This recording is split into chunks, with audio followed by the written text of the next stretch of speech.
What if one night the sky itself seemed to lose control? As 3i Atlas crossed the ecliptic, Earth's magnetic field suddenly flared into chaos. Satellites went dark, power grids strained, and auroras bled across continents. Fiery curtains of green and crimson seen from Miami to Mumbai. The official data called it a record KP9 storm, the kind we're told happens once in a century. But the timing? Down to the hour of the object's crossing. Too perfect. Too deliberate. Across observatories, instruments recorded strange electromagnetic interference, patterns that mirrored 3 Atlas's trajectory as if something unseen was syncing with our planet's field. Coincidence or connection? Tonight, we follow the trail through solar data, magnetometer logs, and quiet whispers from scientists who admit they can't explain it. Stay with us until the end, because what unfolded the night Earth's skies went electric may force us to rethink how deeply the cosmos can touch our world. Shock convergence. It began as a coincidence so precise it seemed scripted by the cosmos itself. On the very night interstellar object 3i Atlas crossed the plane of the ecliptic, Earth's orbital highway, the planet's magnetic field convulsed in unison. Monitors at NOAA, ESA, and Japan's NITI all flared red. KP9, the maximum rating on the Geomagnetic storm scale. In a matter of hours, auroras erupted across both hemispheres. Cameras in Mexico, India, and even the Arabian desert captured curtains of green light shimmering where night skies had never glowed before. The timing was uncanny, too sharp to ignore. The object's crossing time matched, almost to the minute, the storm's initial magnetic spike. As space weather forecasters scrambled to trace its origin, nothing made sense. No major coronal mass ejection had been recorded heading toward Earth. No solar flare powerful enough to trigger a global storm had erupted in the preceding days.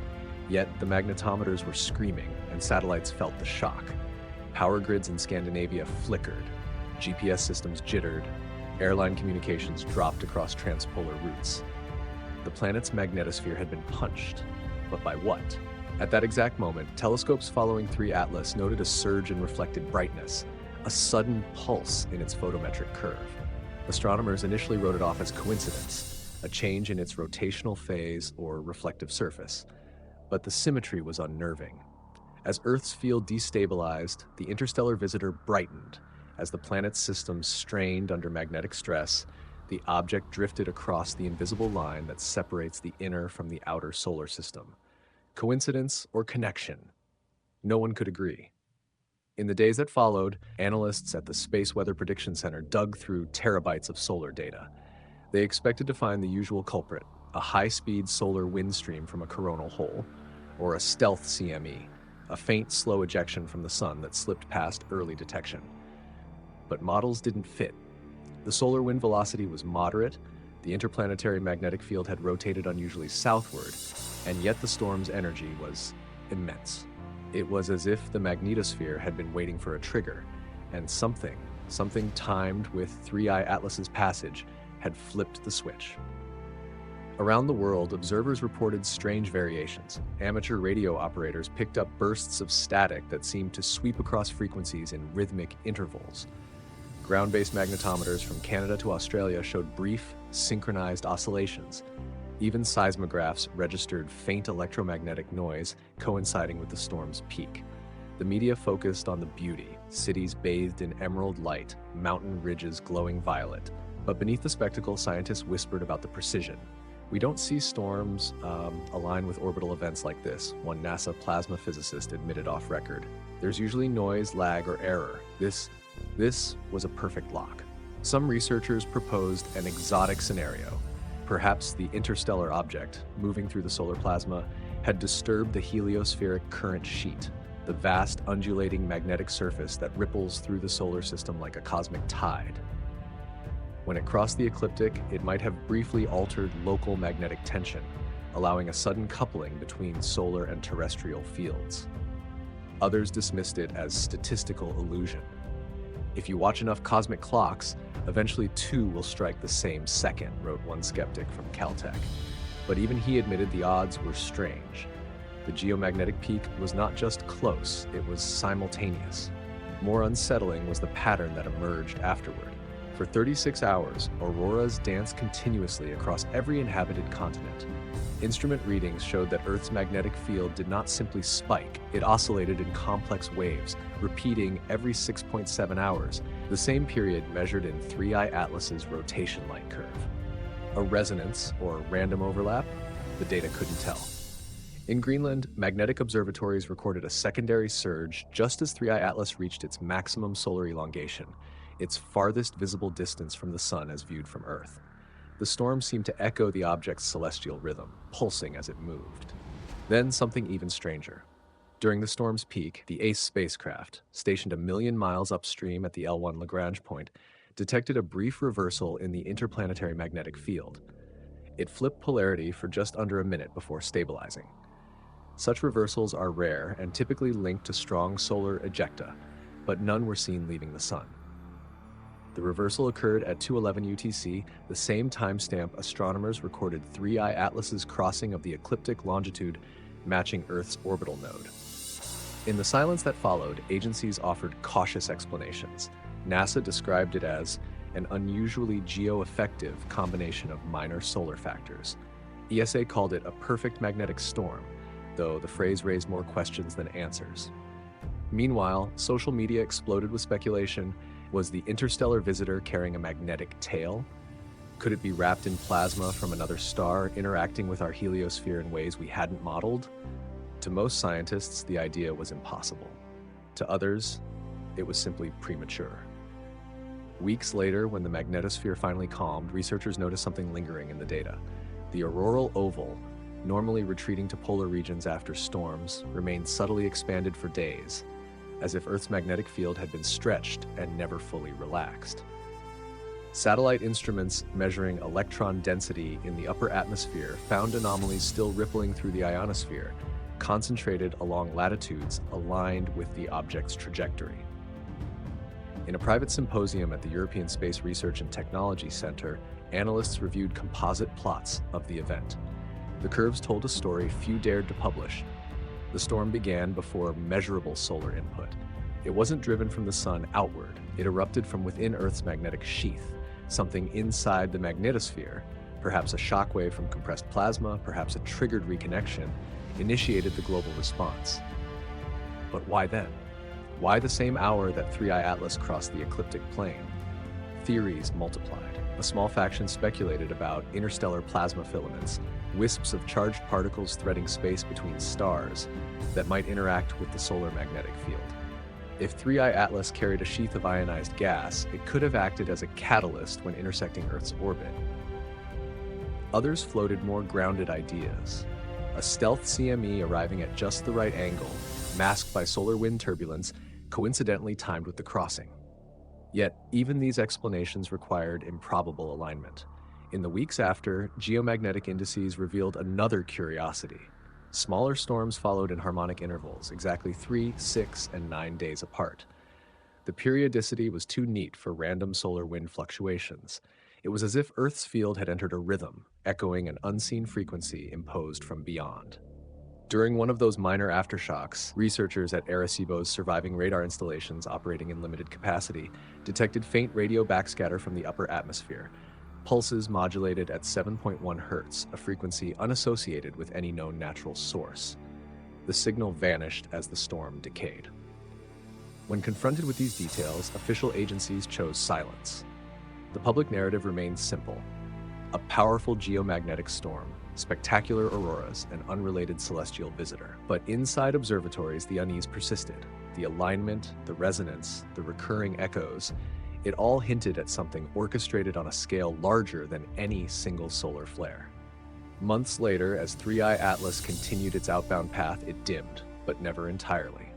Its surface retained an abnormal green fluorescence longer than expected for an object no longer close to the Sun. The composition readings showed trace cyanogen, nickel, and an unknown spectral line near 530 nanometer, close to the wavelength dominating the auroras of that fateful night. To the naked eye, the connection might seem poetic. To scientists, it was a data point they couldn't ignore. Perhaps the storm was natural, an accident of timing.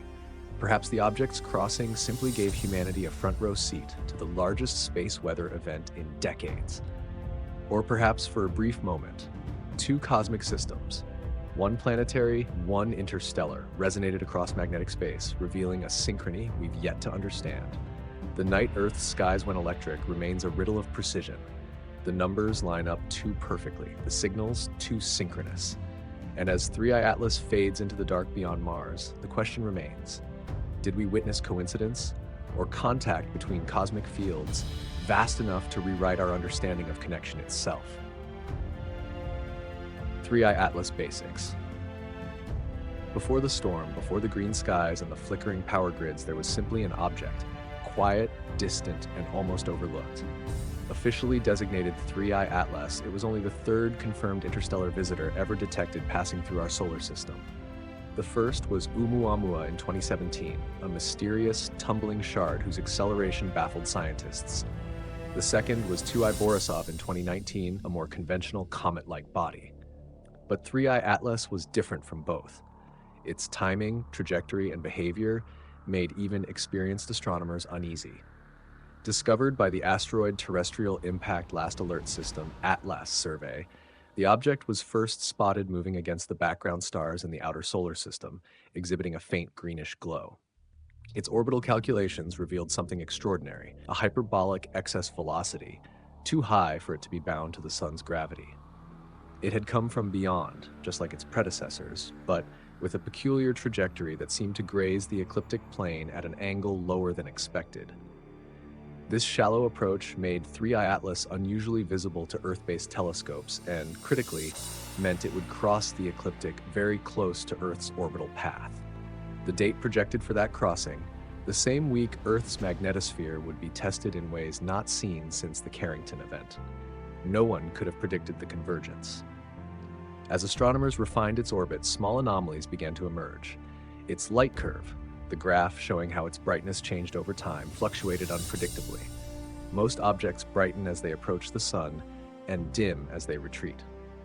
3i Atlas, however, pulsed irregularly, with sharp spikes in luminosity separated by near-constant baselines.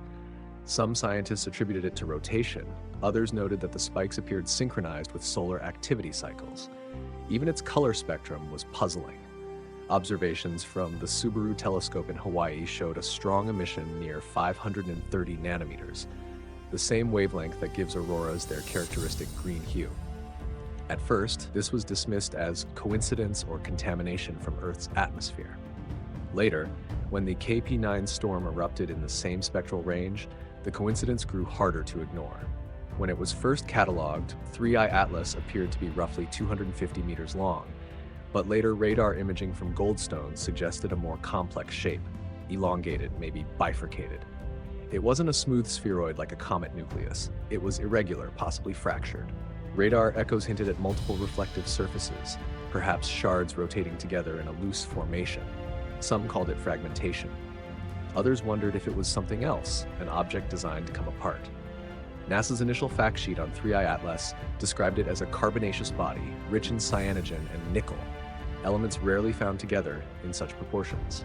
Nickel implies metallic content. Cyanogen points to volatile chemistry.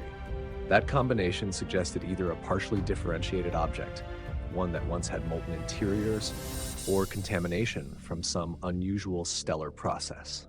It looks like a comet that's been baked by cosmic radiation for 1 million years, said one planetary scientist at JPL. But the ratios are off. It's chemically confused. As it neared the sun, the object did something few expected. It brightened, then dimmed, and then brightened again, but not in line with its distance to the sun. It showed non-gravitational accelerations, though not the kind associated with classic outgassing. No visible jet, no tail, no coma expansion. The data didn't fit any known comet model. Dr. Helena Petrovich, a heliophysicist working with ESA, phrased it carefully. It's as if something inside it is changing reflectivity, not external dust, but internal reconfiguration. Her statement sparked online speculation that the object might be metallic, perhaps hollow, perhaps resonating with electromagnetic energy as it passed through variable solar fields. Mainstream astrophysics dismissed such talk, but the anomalies kept accumulating. When the Parker Solar Probe's instruments recorded a brief magnetic fluctuation near the same heliocentric longitude as 3i Atlas, it went almost unnoticed. But independent analysts later compared timestamps and found the fluctuation occurred within 2 hours of the object's recorded perihelion, its closest point to the Sun. The alignment was perfect once again. Data from the Solar and Heliospheric Observatory, SOHO, showed faint coronal plumes forming on the solar limb during the same interval, but without visible ejection.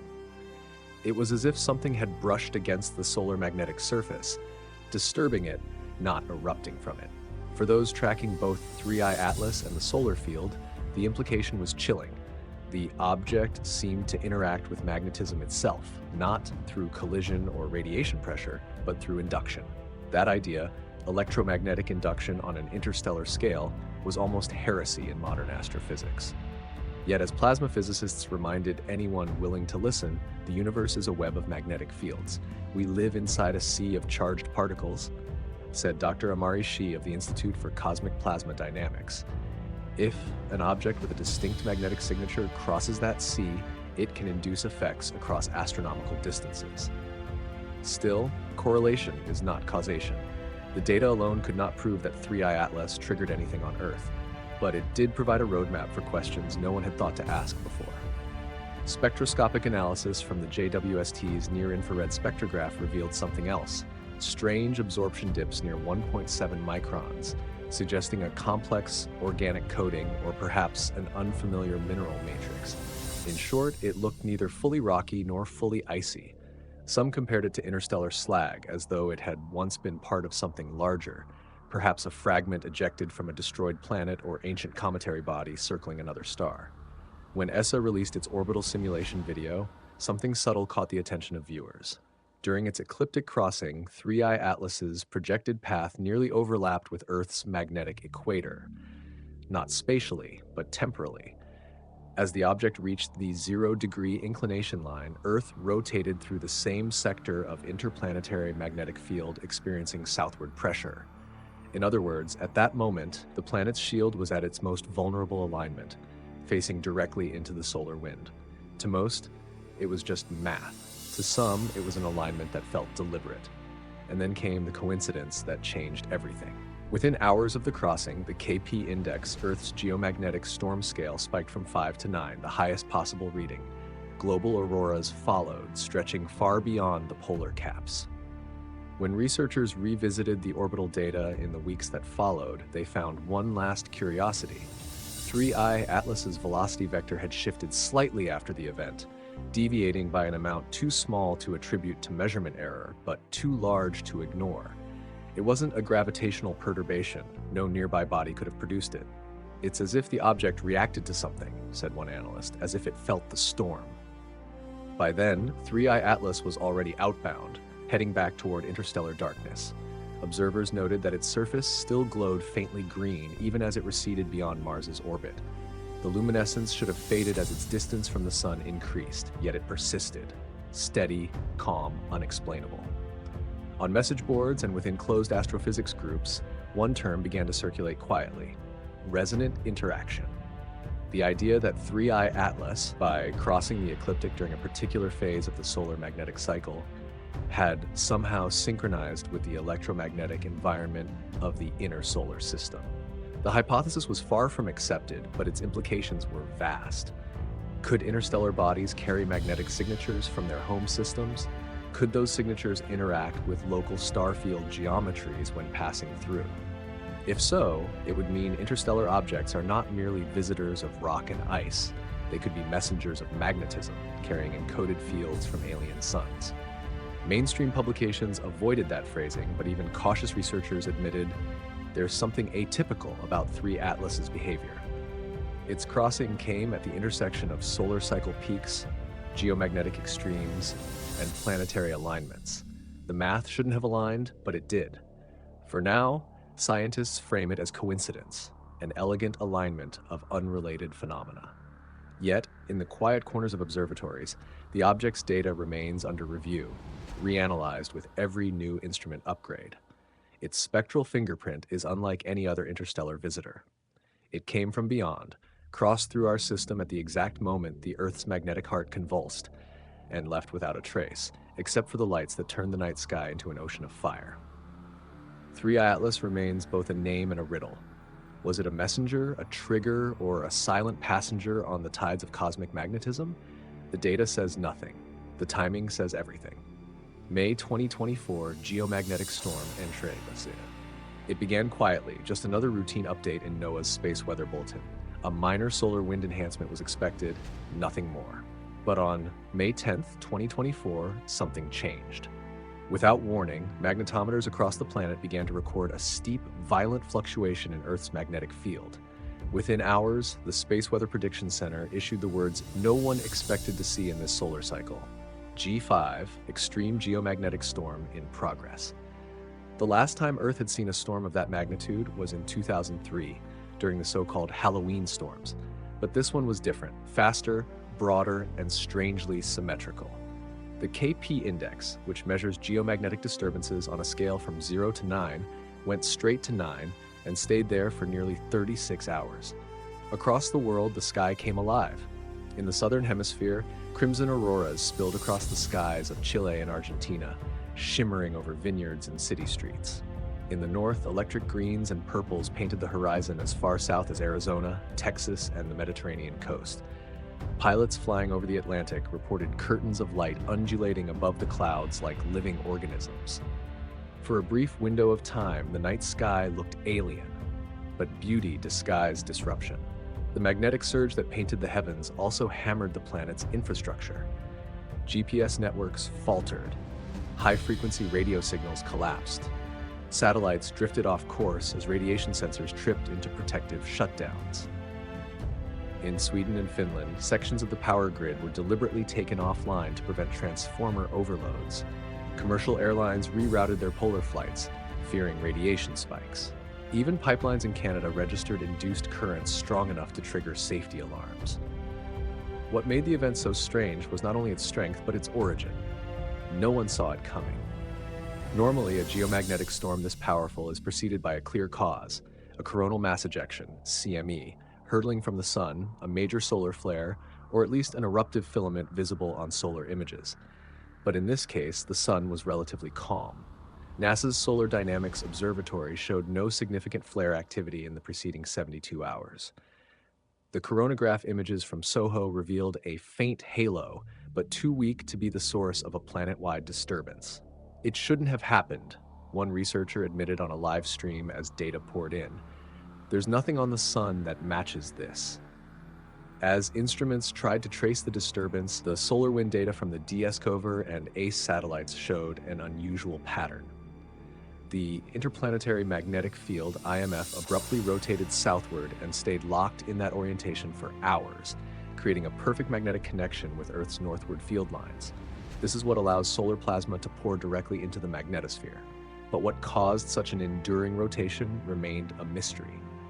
There was no shock front, no classic CME signature. Scientists called it a stealth CME, a faint, slow-moving magnetic bubble that left the sun without the usual visual markers.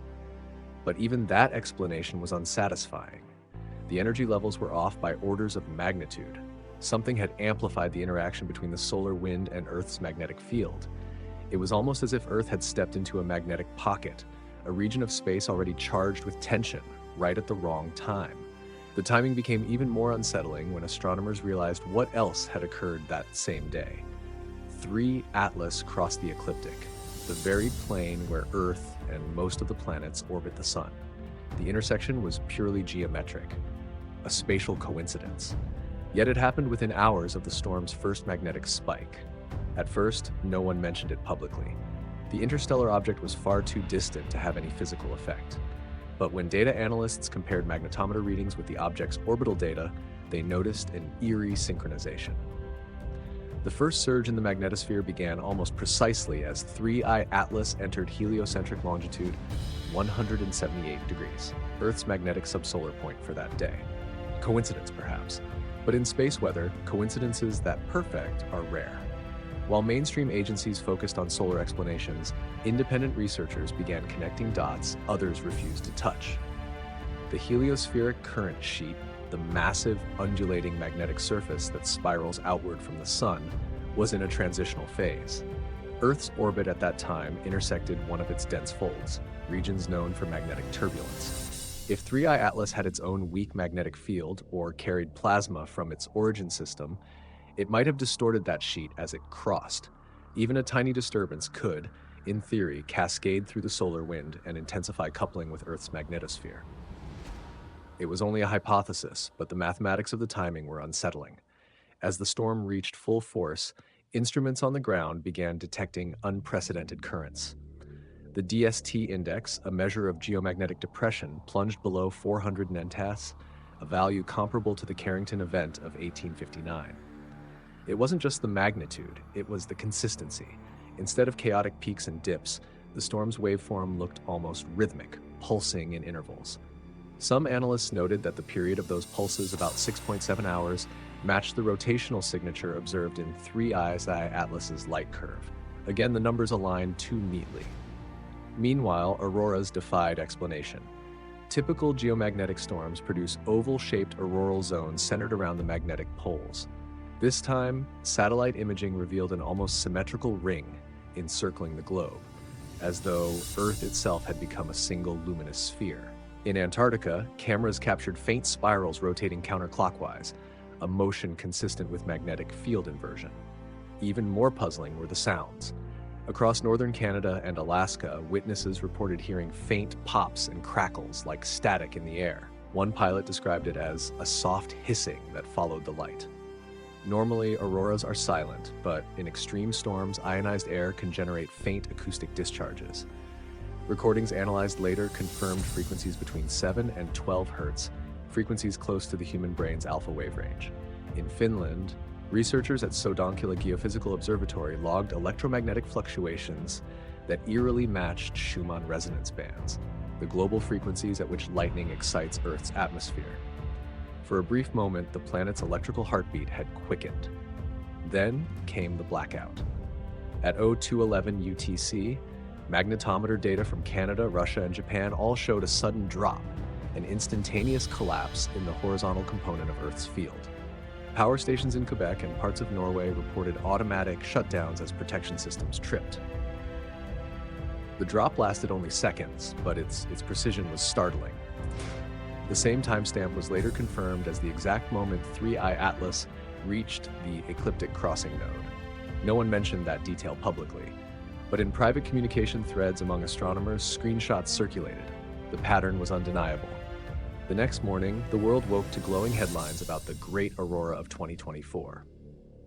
Social media overflowed with images: temples lit in neon green, beaches shimmering under red skies, city skylines under cosmic curtains.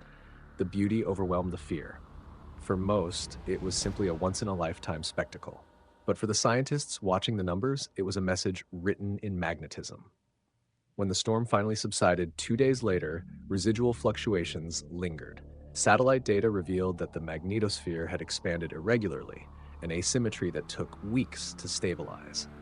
The ionosphere remained saturated with charged particles, producing glowing nights long after the storm should have ended. Post-event analysis deepened the mystery. The initial energy input from the solar wind was measured at about 25 nanoPH, far too weak to sustain a KP9 storm on its own. Something had acted as a multiplier, enhancing the coupling efficiency between the interplanetary magnetic field and Earth's. It's as if Earth got magnetically supercharged, remarked one ESA scientist. Parker Solar Probe data from the inner heliosphere hinted at possible disturbances in the solar wind density trailing the object's path. The plasma showed slight enrichment in nickel ions, one of the same spectral signatures seen in 3 Atlas. The readings were inconclusive, but their presence near the same heliolongitude added fuel to speculation that something more than solar wind was at play. By the time the academic papers began rolling out, explanations were divided into camps. The conservative group maintained the stealth CME hypothesis, arguing that faint coronal structures are often missed by coronagraphs. Another camp proposed compound storms, where multiple small events merge in space to produce one massive impact. Yet even their models couldn't fully recreate the observed symmetry and duration. A smaller, quieter faction floated an unsettling possibility. The storm was triggered internally. Instead of energy arriving from the sun, Earth's own magnetic field may have destabilized due to resonant induction from an external source, possibly the passing interstellar object. That theory never made it into journals. But within a few months, research teams began privately comparing notes on strange aftereffects, lingering ionospheric disturbances, increased atmospheric ionization, and unusual readings from magnetometers worldwide. Some noted that the baseline magnetic field strength in certain regions had shifted ever so slightly, as if the storm had retuned Earth's magnetic harmonics. Official reports wrapped it up as a natural event, rare, intense, but ultimately explainable. Yet to this day, some scientists still speak of the May 2024 storm in hushed tones, the perfect timing, the resonant pulses, the unexplainable symmetry, and above all, the coincidence no model could erase. The night our planet's magnetic heart went wild was the same night an interstellar traveler cut through the solar system's plane. A typical storm source. Every great storm begins with a spark, but in May 2024, that spark was missing. The sun, our usual culprit, was quiet. No explosive flares, no violent ejections, just a serene golden star shining in its regular cycle. Yet Earth's magnetic field convulsed as if struck by an invisible hammer. That contradiction ignited the most baffling investigation in modern space weather history. Within hours of the KP9 alert, scientists at NOAA, NASA, and the European Space Agency convened emergency sessions. They combed through terabytes of solar imagery from the Solar Dynamics Observatory, the Parker Solar Probe, and SOHO. Nothing matched the storm's power. Normally, such events are heralded by a clear chain of evidence: a solar flare of class X, followed by a coronal mass ejection, CME, followed by a shock front detected in the solar wind. This time, there was no flare, no visible CME, no preceding shock. Instead, the data painted a ghost. The solar wind velocity suddenly jumped from 400 to 750 kilometers per second, but with no discernible plasma structure behind it. The density spiked briefly, then dropped to nearly zero, an empty cavity in space. And the magnetic field, instead of fluctuating wildly as it does during CME impact, turned smoothly southward and stayed there, locked in perfect orientation for hours. That's what made the storm so potent. Earth's magnetic door was held open and energy poured in, but from where? Researchers dubbed it a phantom driver. At first, the simplest theory was a stealth CME, an ejection so faint it slipped past coronagraphs. But stealth CMEs still leave fingerprints, faint ripples in solar imagery, radio bursts, or gradual shock ramps in the solar wind. None of these appeared. The event was surgically clean. Meanwhile, Japan's NAT magnetometers picked up something stranger. Before the main impact, there had been a precursor pulse, a magnetic twitch roughly 1 hour prior. It was small, barely noticeable, but its waveform matched a deep space signal recorded earlier by NASA's Parker Solar Probe. That probe, located inside the solar wind stream between Mercury and Venus, had detected a series of oscillations, magnetic beats, that traveled outward at light speed, not plasma speed. That meant they weren't carried by particles, but by pure electromagnetic propagation. When analysts overlaid the timing of those oscillations with Earth's storm onset, the match was near perfect. The origin of those signals? The same heliolongitude where 3I Atlas was crossing the ecliptic. The notion seemed absurd. No known object, certainly not a rock hundreds of millions of kilometers away, could emit a magnetic wave powerful enough to influence Earth's field. But as the evidence accumulated, the absence of any other explanation gave the idea a haunting plausibility. Some scientists quietly began exploring alternative mechanisms. One possibility was flux rope entrainment, the idea that an interstellar object could carry with it a twisted bundle of magnetic field lines acquired in another star system. When that bundle intersected the sun's field, it could, in theory, create a localized distortion. The solar wind, flowing through that region, might then channel the energy toward Earth like a lens focusing light. If that were true, 3 Atlas wasn't causing the storm directly. It was shaping the medium through which the storm's energy traveled. The theory gained attention when the Solar Orbiter spacecraft, positioned ahead of Earth in its orbit, reported magnetic turbulence days before the main event. Instruments detected a region of rotating magnetic vectors, a slow, coiling twist in the solar wind. Ordinarily, such twists accompany CME tails, but there was no CME ahead, and the twist seemed detached, drifting freely. It passed the orbiter on May 8th, precisely 2 days before Earth's impact. When plotted backward, its origin lay near the same heliospheric sector that 3I Atlas had just traversed. ESA researchers hesitated to draw a line between the two. "We have no precedent," one said in a briefing. "We can't even confirm whether this magnetic anomaly is solar or interstellar in nature." But privately, several admitted it felt like something new, a magnetic ghost drifting through the solar wind, invisible to cameras but lethal to magnetometers. Meanwhile, radio astronomers at LOFAR in the Netherlands reported faint, low-frequency bursts preceding the storm by nearly 40 minutes. The emissions were broadband and non-solar, lacking the spectral structure of Type 2 or 3 solar radio bursts. Some speculated they originated from Earth's magnetosphere responding to an inbound electromagnetic wave before the plasma impact even arrived. That implied the storm's signal reached Earth faster than any particle could travel. If that's true, then the disturbance wasn't carried by solar wind.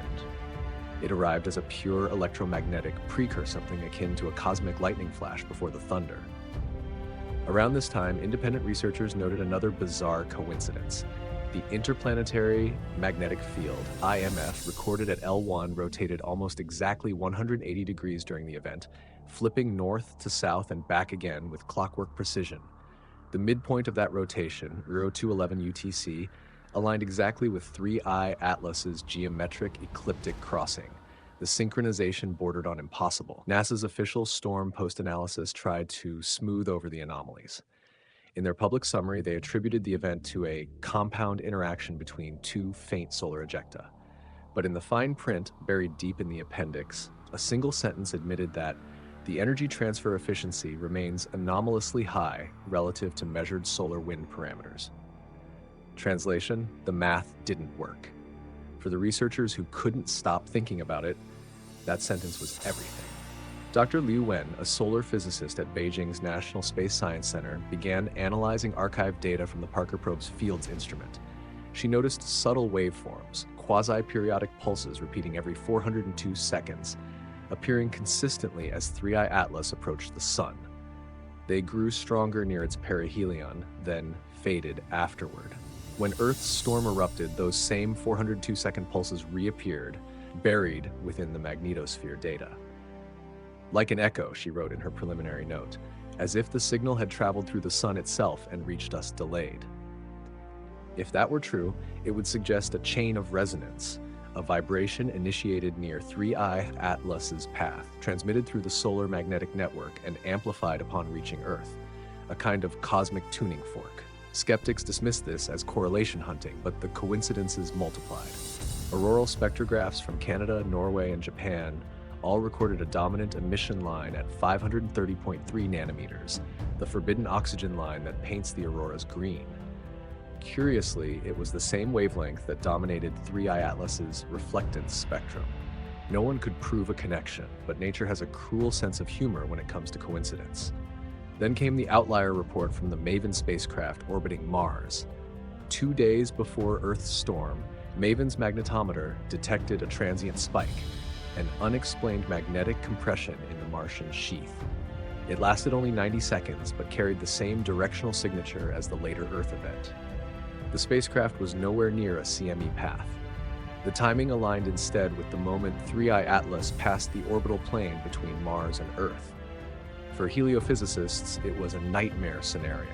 Two planets experiencing magnetic disturbances in the same window without a solar cause. Something was moving through the inner solar system, something unseen, possibly electromagnetic in nature. By late May, internal memos circulated quietly among agencies. The term atypical source storm began appearing in restricted documents. It was a way to describe what couldn't be classified, a geomagnetic superstorm without a solar origin. A few brave theorists proposed that the disturbance was born not from plasma, but from magnetosonic compression, a kind of standing wave generated when two magnetic fields overlap imperfectly. If 3I Atlas carried even a weak remnant field, perhaps relic magnetization from its formation, then crossing the heliospheric current sheet could have produced a temporary bridge between solar and interstellar fields. That bridge, fleeting but powerful, could have transmitted magnetic stress toward Earth like a ripple down a taut wire. Most of these papers never reached peer review. The implications were too radical. It meant an interstellar object, essentially a piece of space debris, had interacted electromagnetically with our star in real time, influencing planetary scale phenomena. That wasn't supposed to happen.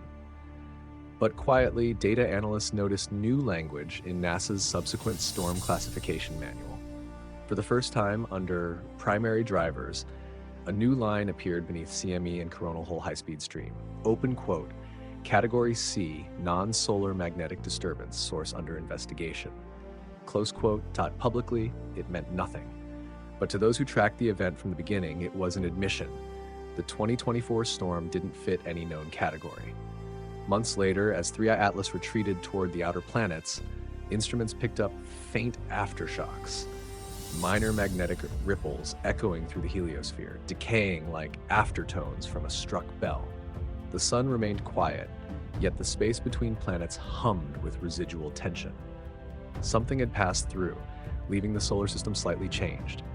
And while official reports spoke of statistical anomalies and data reconstruction artifacts, one question lingered in every private discussion. If the May 2024 geomagnetic storm didn't come from the sun, then what or who did it come from? Timing anomalies in DST-KP profiles. For most scientists, the strength of a geomagnetic storm is measured in numbers, cold, mathematical, and unambiguous. The DST index, which records the depression of Earth's magnetic field near the equator, is a global barometer of space weather. The KP index, on the other hand, tracks geomagnetic activity across multiple observatories, distilling planetary chaos into a single value from 0 to 9. Together, they tell the story of when the planet's shield is struck, how hard, and for how long. But in the case of the May 2024 storm, those numbers didn't tell a story. They told two. When analysts began reconstructing the timeline, they noticed something deeply unsettling. The DST minimum, the deepest dip in Earth's field, did not align with the storm's peak energy input. In every recorded event in modern history, DST lags behind solar wind impact by a predictable amount, roughly 1 to 2 hours. That lag represents the time it takes for charged particles to spiral around Earth's magnetic lines and distort the field. In May 2024, the lag was 0. At 0211 UTC, the magnetosphere collapsed almost instantaneously. The DST index dropped off a cliff, reaching -427 nits in less than 15 minutes, a rate of change faster than any model could account for. At the same time, the KP index shot upward, leaping from 5 to 9 as though someone had flipped a planetary switch. It was impossible under standard physics. Ordinarily, the DST depression is a smooth curve, a gradual valley that deepens and then recovers. This one looked more like a heartbeat. A sharp plunge, a brief plateau, then rhythmic oscillations spaced almost exactly 6 hours apart. Those oscillations, substorms, are common, but not with such mathematical regularity. Their spacing was so consistent that some analysts initially suspected instrument error. But the same pulse appeared across multiple independent systems: Kyoto, Boulder, Ottawa, Canberra. The planet, it seemed, was vibrating. When plotted over time, the DST curve resembled a waveform, a repeating sinusoidal pattern lasting nearly 2 days. Each cycle coincided with a matching oscillation in the interplanetary magnetic field, IMF, measured by the DSCOVR satellite at L1. But here's the catch. Those IMF oscillations preceded the DST response by less than a minute. In every previous storm, the lag is longer, sometimes hours, not this one. It was as if Earth's magnetic field was anticipating the external pressure before it arrived. That single detail changed the nature of the investigation. At NOAA's Space Weather Prediction Center, Dr. Rena Chambers, one of the lead analysts, reportedly stared at the graph for nearly an hour before whispering, "This shouldn't be synchronous. It's not responding, it's participating." Her remark, leaked later through internal emails, spread through the community like wildfire. What could make the magnetosphere move in perfect lockstep with an incoming field, rather than after it? The only plausible answer was resonance, a condition where two systems vibrate in harmony because they share the same natural frequency.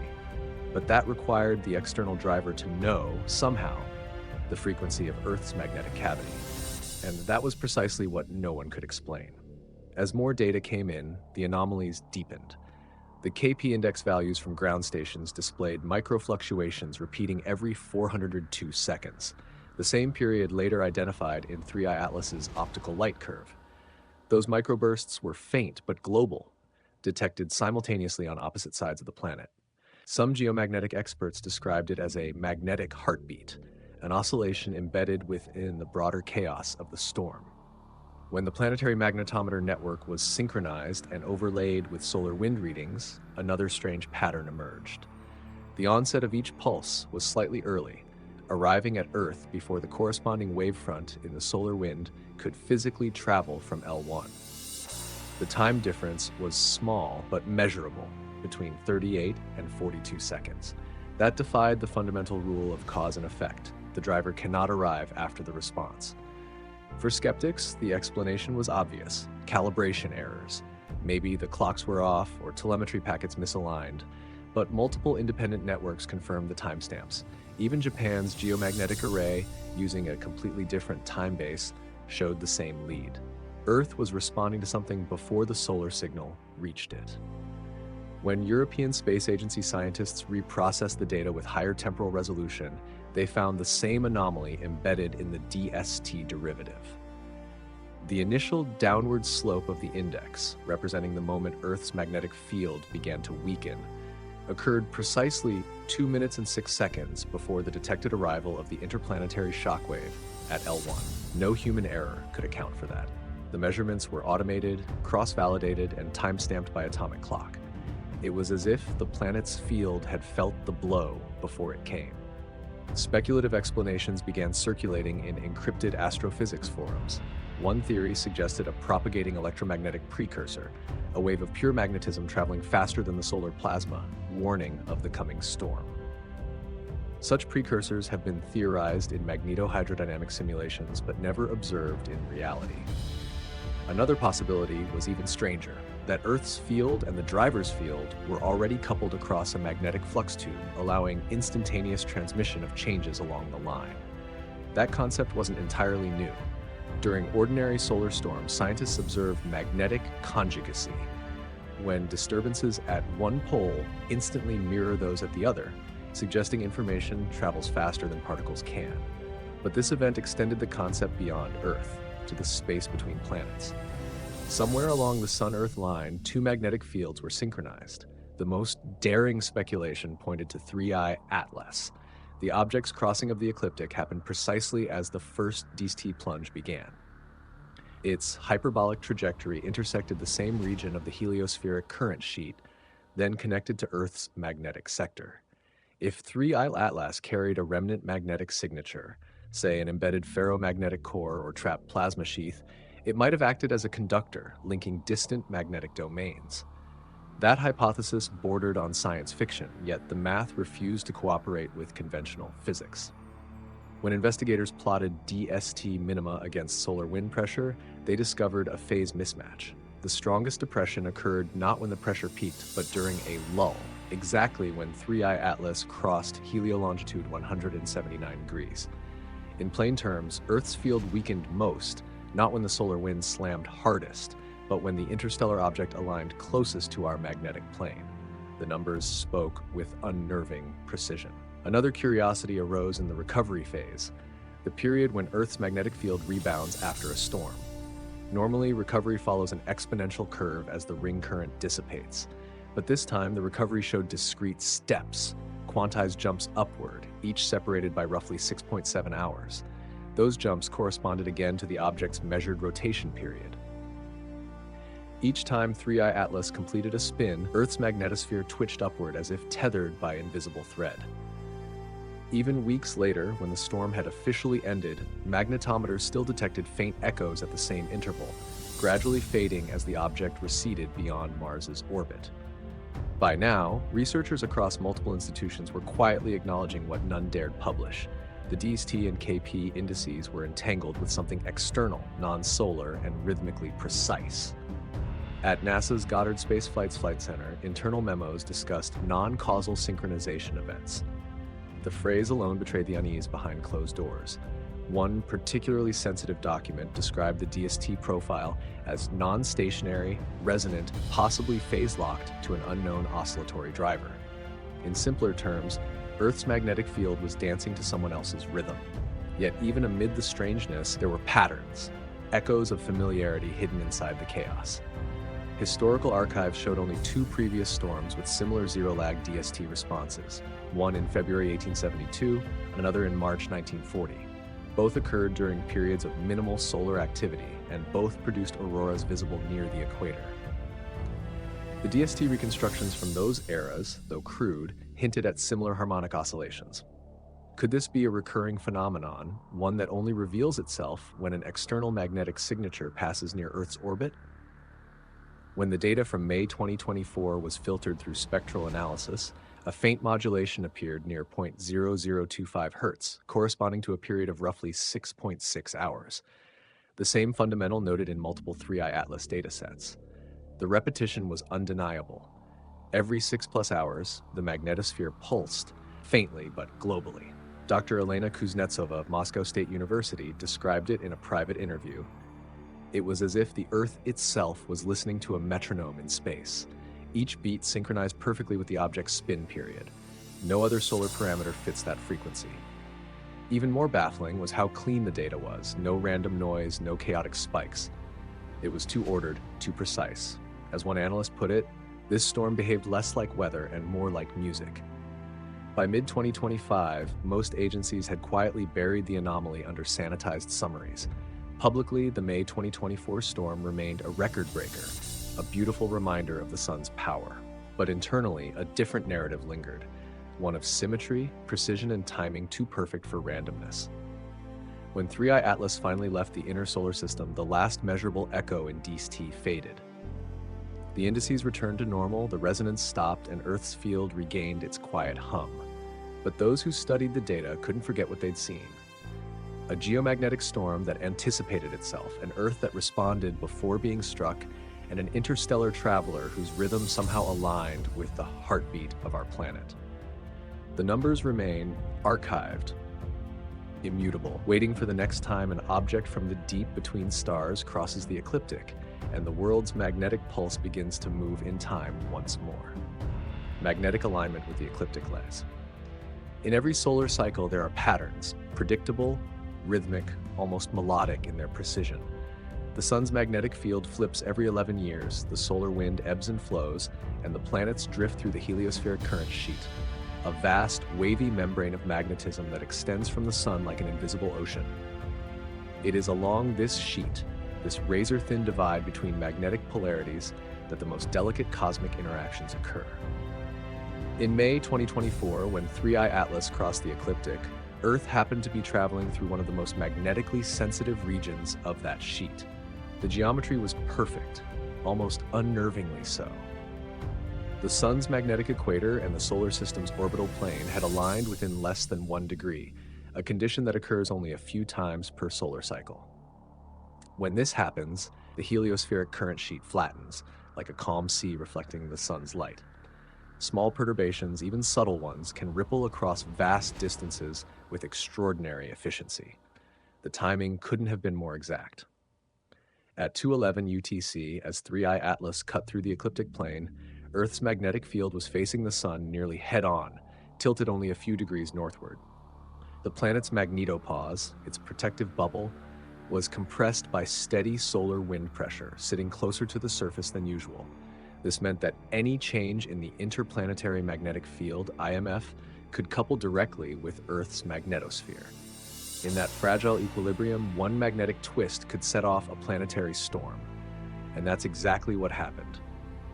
The IMF turned sharply southward just as the interstellar object reached the ecliptic intersection. The southward orientation is the key to geomagnetic coupling. It allows energy from the solar wind to pour into Earth's field like water through an open gate. Yet, what triggered that flip remains one of the enduring mysteries of the 2024 event. Solar activity had been moderate. There were no sunspots capable of producing strong CMEs. The solar wind speed was steady and plasma density low. Nothing from the sun's visible hemisphere could have produced the sharp reversal. But in the precise moment of 3I Atlas's crossing, the field switched polarity and locked in place. It was as if some external force had rotated the magnetic flow itself. The coincidence was so exact that it left even conservative scientists unsettled. It's like watching a compass needle snap to a new direction, said Dr. Javed Rahman, a heliophysicist at ESA's Solar Orbiter program. We see polarity flips all the time, but never with such geometric precision.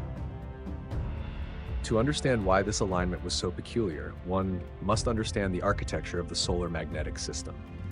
Imagine the heliospheric current sheet as a vast spiraling ribbon rotating with the sun's 27-day spin. At any given time, it undulates above and below the ecliptic like waves on an ocean. Planets pass through it multiple times a year, often with little more than minor disturbances. But occasionally, an external object can cross that same sheet at just the right phase, intersecting not only space, but the sun's living magnetic fabric. That's where 3I Atlas entered the story. Its path wasn't steep or erratic. It skimmed the plane like a stone across still water. Unlike Oumuamua, which cut through the solar system on a steep polar trajectory, 3I Atlas came in low and wide at its velocity vector nearly parallel to the ecliptic. This meant it lingered near the current sheet for longer, its own weak magnetic field, if it had one, interacting continuously with the sun's. When simulations were later run using heliospheric models from NASA's CCMC lab, an odd result appeared. Even a tiny transient magnetic anomaly crossing the ecliptic at that time could, in theory, create a ripple in the current sheet that propagated outward to Earth within hours. These ripples, known as Alf-Van waves, travel at speeds close to the velocity of the solar wind and can trigger magnetic reconnection when they reach planetary magnetospheres. In simple terms, a single magnetic vibration could have traveled from the object's crossing point to Earth's doorstep, amplifying as it moved. The model was theoretical, but the data fit too neatly to dismiss. When Earth's magnetometers began spiking, the orientation of the Interplanetary Magnetic Field, IMF, matched the predicted wavefront from that simulation. A few hours later, the KP index hit 9, and for nearly 30 hours, the IMF remained locked in that precise orientation, as though frozen by invisible tension. That frozen alignment became known among space weather researchers as the magnetic plane lock, a phenomenon never before observed. It wasn't just the Sun and Earth that felt the effect. Mars's MAVEN spacecraft orbiting the red planet recorded a mild magnetic compression during the same time frame, though Mars was far from the direct path of solar activity. The event was brief but synchronous, occurring exactly when the IMF's southward component peaked. That's the strange part, noted one MAVEN analyst. Mars shouldn't have noticed anything, but it did. What could synchronize planetary magnetospheres across such distances? The prevailing theory pointed again to geometry. When the sun's magnetic equator aligns with the ecliptic, the current sheet effectively becomes a massive resonant surface, an electromagnetic drumhead. Any crossing object could, in principle, strike that surface and set up harmonics across the heliosphere. In other words, 3I Atlas may have hit the cosmic string at precisely the right note. The strange alignment also seemed to leave fingerprints in the storm's spectral data. Auroral emissions displayed symmetrical polar bands, a rarity. Normally, the northern and southern auroras are slightly offset due to Earth's magnetic tilt. During the 2024 storm, however, they mirrored each other almost perfectly, as if a single external field had flattened the asymmetry. This mirrored symmetry lasted for several hours before gradually returning to normal. The alignment extended beyond Earth. Magnetometer readings from satellites in the solar wind, ACE, Discover, and even Solar Orbiter, revealed that the entire inner heliosphere had momentarily synchronized. The field lines pointed uniformly southward across millions of kilometers of space. To some researchers, it appeared as though the sun itself had been magnetically tuned for a short duration. At NASA's Goddard Space Flight Center, one memo described the event in striking terms. Open quote, "This was not a storm driven by impact, but by alignment. The system behaved like a single connected field spanning from Sun to Earth, possibly influenced by transient external geometry." Close quote. In simpler words, everything lined up too perfectly. If this had been a random occurrence, we would expect at least some lag between solar and terrestrial reactions. Yet the storm's global onset was simultaneous, no measurable propagation delay between hemispheres. The data implied an almost instantaneous magnetic coupling, as though the entire system, Sun, space, and Earth, responded as one. To make sense of it, some scientists revisited an older, rarely discussed idea: magnetic reconnection resonance. When two magnetic fields of similar topology align precisely, they can lock momentarily, forming a channel of low resistance through which energy transfers rapidly. If 3I Atlas possessed a residual magnetic field, perhaps inherited from its origin system, it could have temporarily meshed with the sun's, creating a bridge. Once established, that bridge would allow energy to flow between solar and terrestrial fields almost instantaneously. Such an event wouldn't require vast power, just perfect timing. And the timing, once again, was flawless. Astronomers noted that 3I Atlas's rotation period was roughly 6.7 hours, the same periodicity that later appeared in Earth's geomagnetic oscillations. If its spin modulated its magnetic field, each rotation could have sent a pulse through the heliospheric sheet, striking Earth's magnetosphere at regular intervals. The result? Rhythmic surges in auroral brightness, 6 hours apart, recorded by satellites and cameras worldwide. The auroras, in effect, were visual fingerprints of a resonance between an interstellar traveler and our planet's magnetic skin. Skeptics dismissed the idea as coincidence amplified by pattern-seeking minds. Yet, quietly, several space weather models were updated to include new terms: external magnetic coupling, ecliptic field resonance. They weren't proof, but placeholders, acknowledgments that the data refused to fit known mechanisms. Months after the storm, when 3I Atlas had drifted past Mars's orbit, its faint green glow persisted longer than expected. Spectrographic analysis from the James Webb Space Telescope detected a weak polarization signature, a telltale sign of residual magnetization. It was subtle, almost at the edge of detection, but enough to confirm that the object interacted with polarized light in a way that inert rock should not. That faint signal reopened the debate. If 3I Atlas carried its own magnetic structure, fossilized from the environment of another star, then its passage through the sun's magnetic plane wasn't passive. It was participatory. It didn't just move through the solar field, it played it. What we witnessed in May 2024, some argued, was the solar system itself resonating with an interstellar chord, a magnetic harmonic that briefly united two distant systems in a single alignment. For now, the official record calls it a fortuitous conjunction of solar and interplanetary geometry. But for those who studied every pulse, every synchronized surge, and every impossible symmetry, that phrase feels woefully inadequate. Because for a few electric hours that night, the sun, the earth, and something from beyond the stars were perfectly aligned, not in space, but in magnetism. And when that alignment broke, the skies dimmed, the numbers calmed, and the silence that followed felt almost sentient, as if the universe itself had just played a note so exact, so deliberate, that the echo still lingers in the magnetic breath of our world. Auroras across the globe, extent and reports. It began as a faint glow above the Arctic Circle, a whisper of green arching across the northern horizon. But within hours, that whisper became a roar. The entire sky over Scandinavia ignited, rippling with light so intense that fishermen in Norway described it as a sea of ghosts rolling through the heavens. From there, the storm spread south like a luminous tide, engulfing continents one by one. By midnight on May 10th, 2024, auroras were visible in 70% of the planet's night sky. This was not a polar event, it was global. In Canada, the sky above Montreal and Vancouver pulsed with electric crimson, while the northern lights surged so far south that crowds gathered in the streets of Dallas, Houston, and Atlanta to watch. In California's Mojave Desert, truck drivers pulled over to film the glowing green sheets dancing above the horizon. It was like the world was breathing light, one said. But this wasn't just a northern show. For the first time in recorded history, auroras appeared simultaneously in both hemispheres, perfectly mirrored.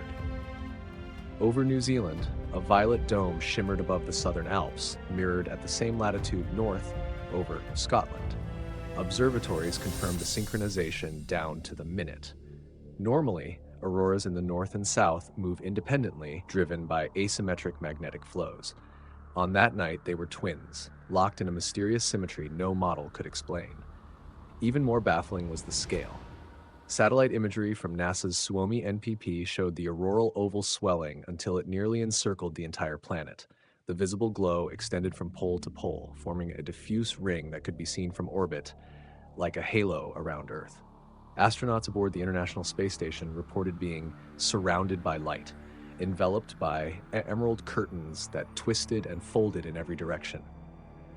Commander Pavel Ivanovich, one of the crew members on duty, later described the sight in a private debrief. Open quote. Usually the auroras are below us. That night they were around us. I looked out the cupola, and for a moment I couldn't tell where space ended and the Earth began. Close quote. At ground level, reports poured in from places that had never seen auroras before. In Mexico City, time-lapse cameras captured faint green arcs flickering above the smog. In Morocco, stargazers on the edge of the Sahara saw red plumes streaking toward the zenith. Even in equatorial regions, Kenya, Indonesia, and northern Brazil, local observers recorded faint diffuse glows like the reflection of distant lightning that never came. The sky had gone electric. In Europe, cathedrals and castles glowed under surreal light. News channels broadcast live footage from London and Paris showing ribbons of magenta over the skyline. In Italy, people poured into the streets of Rome, mistaking the glow for a massive fire. "We thought the Vatican was burning," one witness said. In the Eastern Hemisphere, the scene was equally apocalyptic. Across China's Gansu province, the Great Wall appeared under a spectral veil of violet. The Himalayan peaks were illuminated in flickering green and red as if lightning had frozen mid-flash. In Japan, the skies over Hokkaido turned into shimmering drapes of emerald, prompting thousands to flock to open fields despite cold winds, holding their phones toward the heavens in stunned silence. The media labeled it "the night Earth glowed." But beneath the beauty was unease. Power grids trembled. In Northern Europe, the electrical infrastructure teetered on collapse as geomagnetically induced currents surged through transmission lines. Operators in Finland described seeing voltmeters spike without warning, accompanied by a faint hum that echoed through transformer yards. Airlines rerouted flights mid-air as navigation systems began to drift. Over the Atlantic, pilots reported erratic compass readings that swung by several degrees within seconds. Radio contact with polar routes went silent for hours. Some aircraft crews experienced short-lived displays of St. Elmo's fire, glowing blue plasma around their wings, an omen once associated with ancient sailors, now reborn in the sky. For ordinary citizens, though, it felt like a miracle. Social media exploded with images: red clouds over Istanbul, green flares above Las Vegas, purple arcs over Argentina. In Cairo, thousands gathered along the Nile as faint magenta curtains rippled above the pyramids. "The sky was alive, wrote one Egyptian observer. It felt like something was calling to us." Scientists scrambled to make sense of what they were seeing. Auroras are formed when charged solar particles collide with atoms in Earth's upper atmosphere, exciting them into light. But the color, intensity, and location of these auroras made no sense. Oxygen usually produces green light at altitudes around 100 kilometers, while nitrogen glows red or purple at higher levels. Yet spectrometers across the world detected mixed emissions at impossible altitudes, green and crimson coexisting at 500 kilometers above Earth, where the air should have been too thin for either. Even more inexplicable were the frequency modulations. Sensitive photometers detected pulsations in the auroral brightness occurring every 6.7 hours, the same periodicity seen in the storm's magnetic oscillations, and, once again, the same as 3I Atlas's rotation period. Each time the interstellar object completed a spin, auroras intensified slightly, then dimmed, as if the lights themselves were in rhythm with something far beyond the atmosphere. At the University of Alaska's Geophysical Institute, researchers noticed another oddity. The auroral arcs were not following the usual geomagnetic latitudes. Instead of mapping neatly onto Earth's magnetic poles, they were tilted, aligned with the Sun-Earth line, almost perfectly. The geometry suggested a direct magnetic coupling, as though the energy wasn't simply raining down from above but traveling along invisible corridors through space. This alignment made the auroras look unnaturally ordered, bands stacked like luminous pages of a book, curving in synchrony. In time-lapse footage, the lights didn't ripple randomly but undulated in coordinated waves sweeping east to west across continents. It was mesmerizing and deeply wrong. For hours, the spectacle held humanity spellbound. In Alaska, auroral curtains turned blood red, casting eerie shadows across snowfields. In Iceland, beaches glowed like molten glass. In northern Canada, Indigenous elders told younger generations that they had never seen the sky spirits dance so powerfully. But at the height of the storm, around 03 UTC, something happened that had no precedent in modern observation.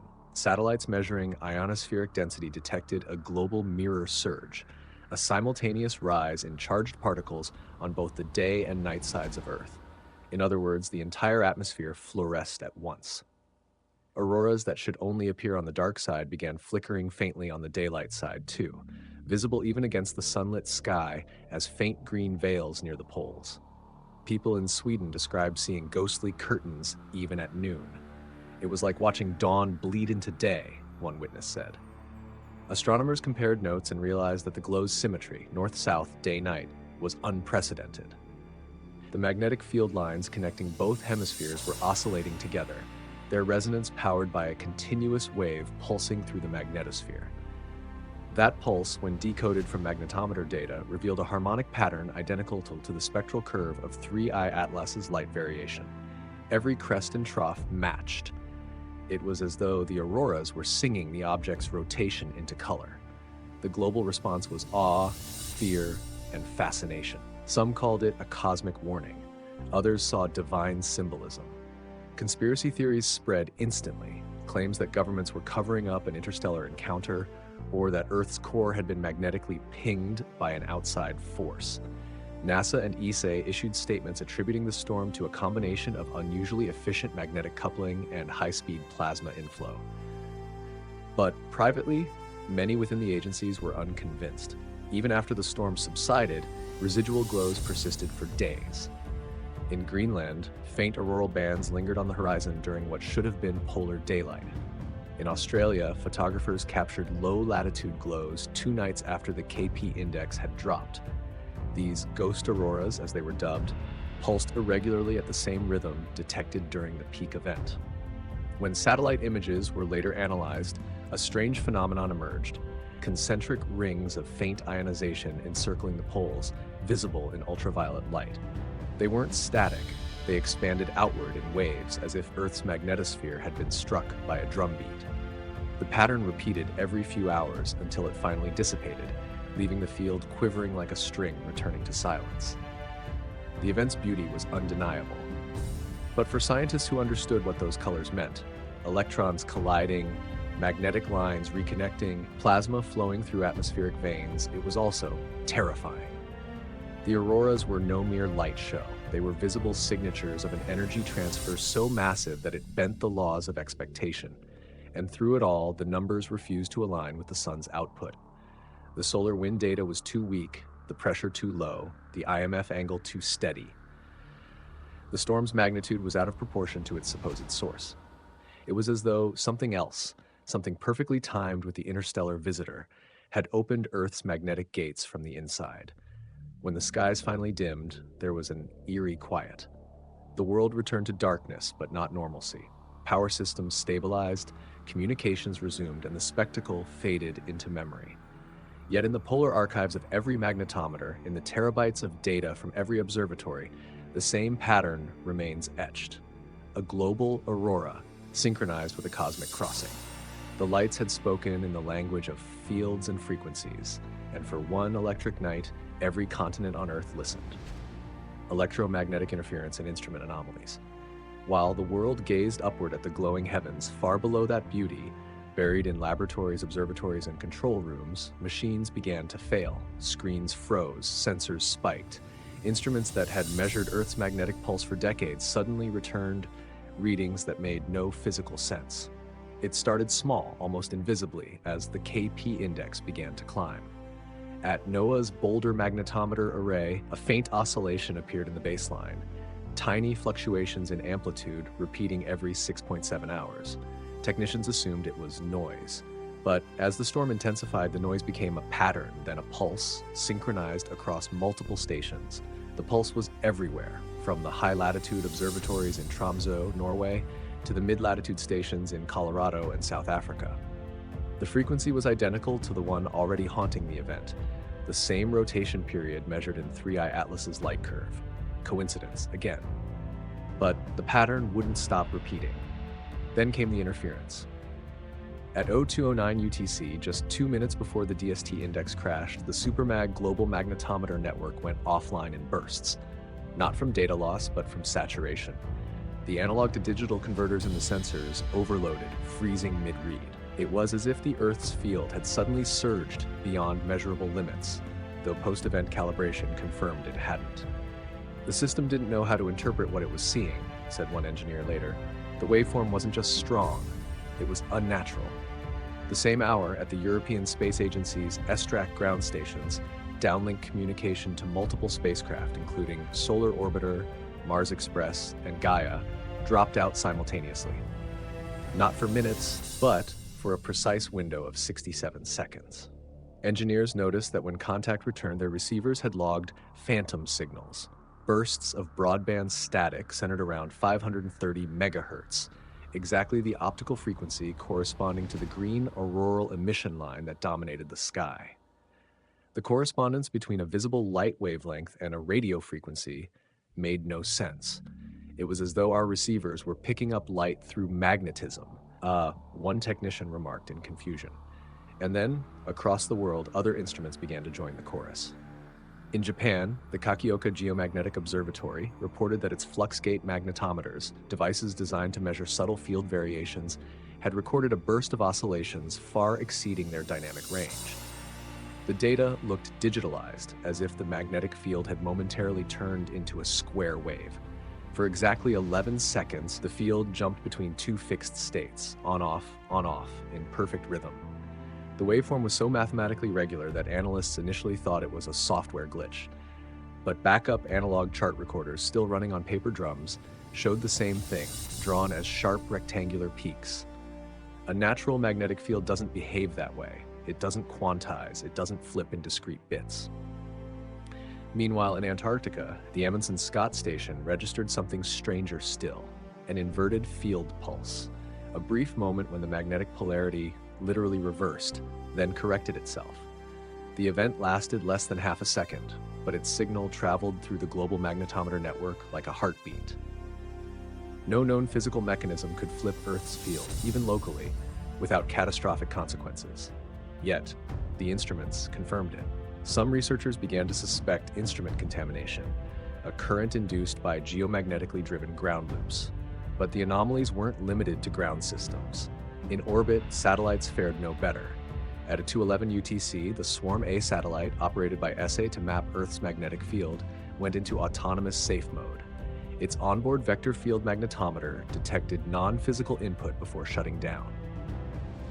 Engineers later discovered that its readings briefly exceeded the measurable range by several magnitudes, accompanied by internal interference on a frequency never seen before, 6.7 cycles per hour.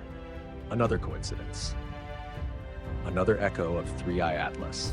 NASA's ACE spacecraft, stationed at the L1 Lagrange point, also experienced anomalies. Instead of a normal solar wind profile, ACE's plasma sensors returned an impossible data set, negative proton densities, as if the spacecraft had encountered a region of magnetic vacuum. For a few moments, ACE wasn't measuring space, it was measuring nothing. Simultaneously, deep space tracking antennas in Canberra and Madrid detected unexplained signal distortion while monitoring transmissions from the Voyager probes. The distortion wasn't random noise, it was coherent. Analysts described it as a low-frequency hum, slowly modulating between 1 and 3 hertz, embedding itself in carrier signals that should have been pristine. It faded only when the geomagnetic storm reached its peak. At NASA's Jet Propulsion Laboratory, the distortion appeared even in fiber optic data lines. Internal network monitors recorded electromagnetic interference traveling through shielded cables. It was like static riding on the infrastructure itself, an engineer later said. That night, even the most protected systems felt it. At CERN, particle accelerator instruments temporarily lost synchronization between atomic clocks. The deviation lasted less than a second, but was statistically impossible given the system's redundancy. Around the same time, GPS satellites reported timing jitter, nanosecond-level errors that propagated into navigation systems worldwide. Surveyors in Alaska and Siberia reported positional drift exceeding 40 meters. Air traffic controllers from Iceland to Canada noted sudden compass deviations.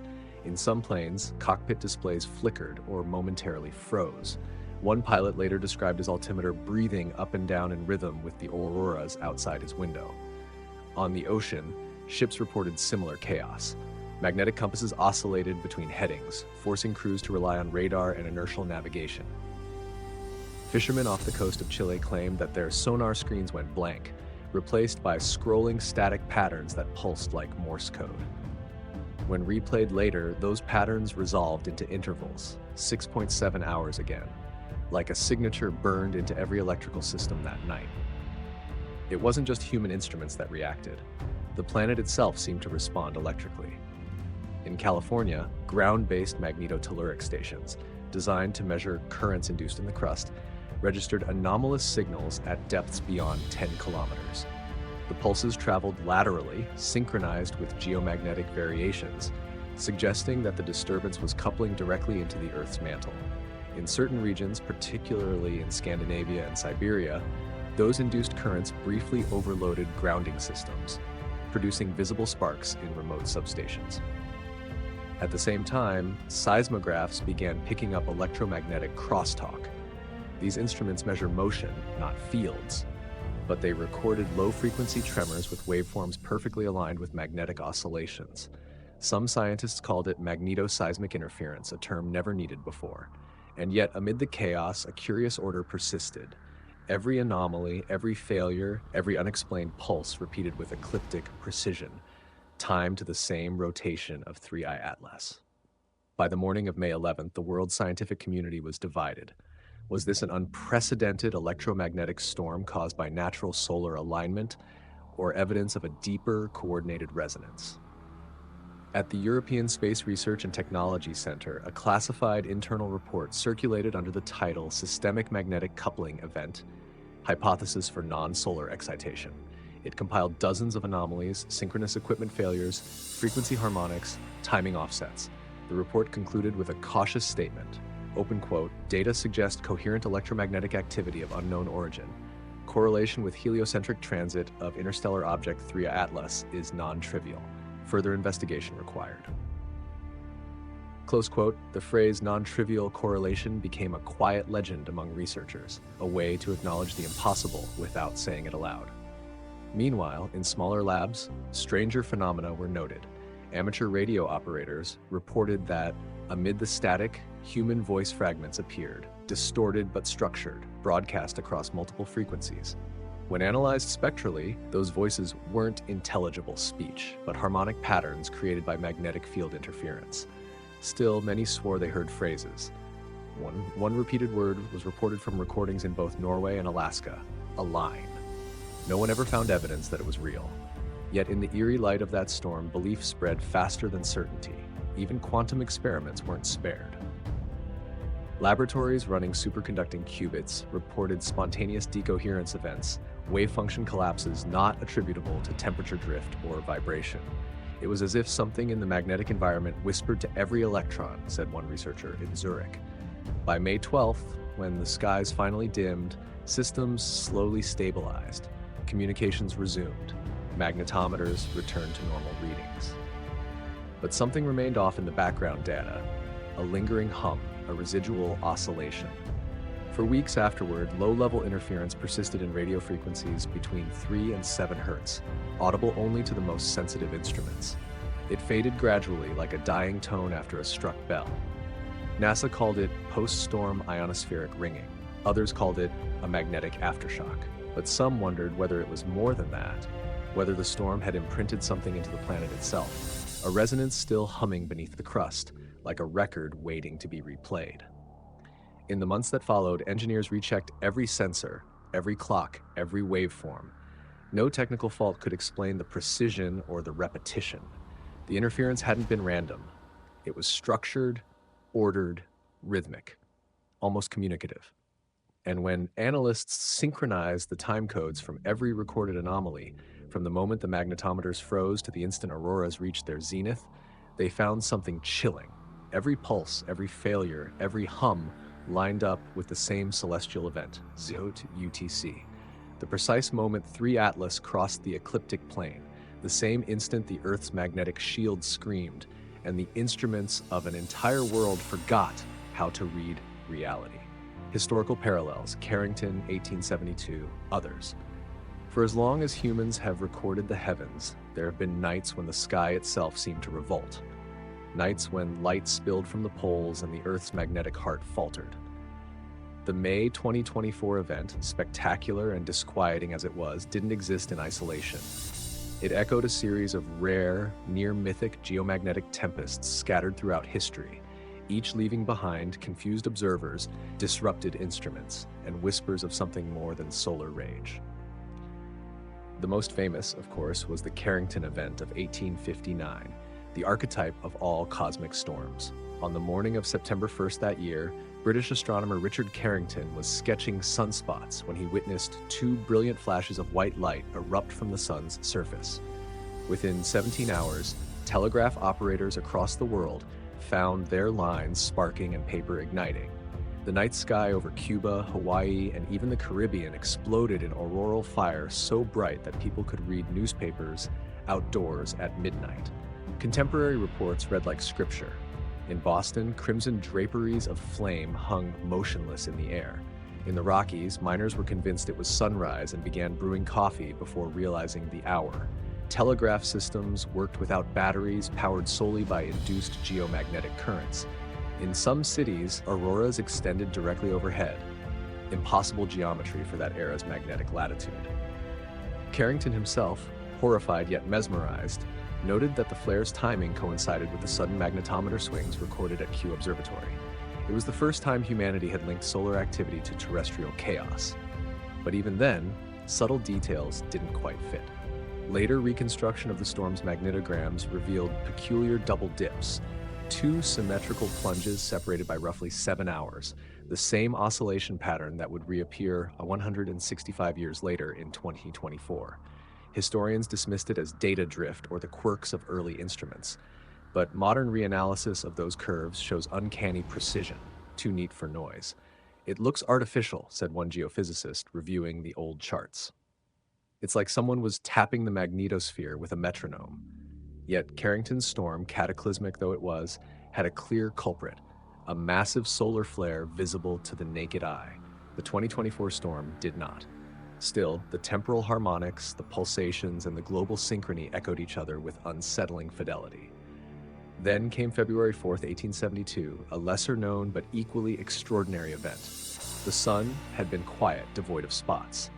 Yet that evening, reports poured in from every continent. Auroras flared across the tropics, visible from Bombay, Cairo, and even Singapore. In Japan, observers described the sky as blood red, as if the world was on fire. Telegraph wires in Lisbon melted. The DST reconstruction for that storm, derived from magnetic logs, suggests it rivaled or exceeded the Carrington event in intensity. But once again, the solar record was silent. There had been no major flare, no CME. The only clue came from ship logs describing a bluish glow that followed compass deviations in the Indian Ocean, an observation eerily similar to the blue St. Elmo's fire seen on aircraft during 2024. Even stranger, the magnetic records from Bombay and Greenwich showed synchronized oscillations spaced exactly 6.6 hours apart.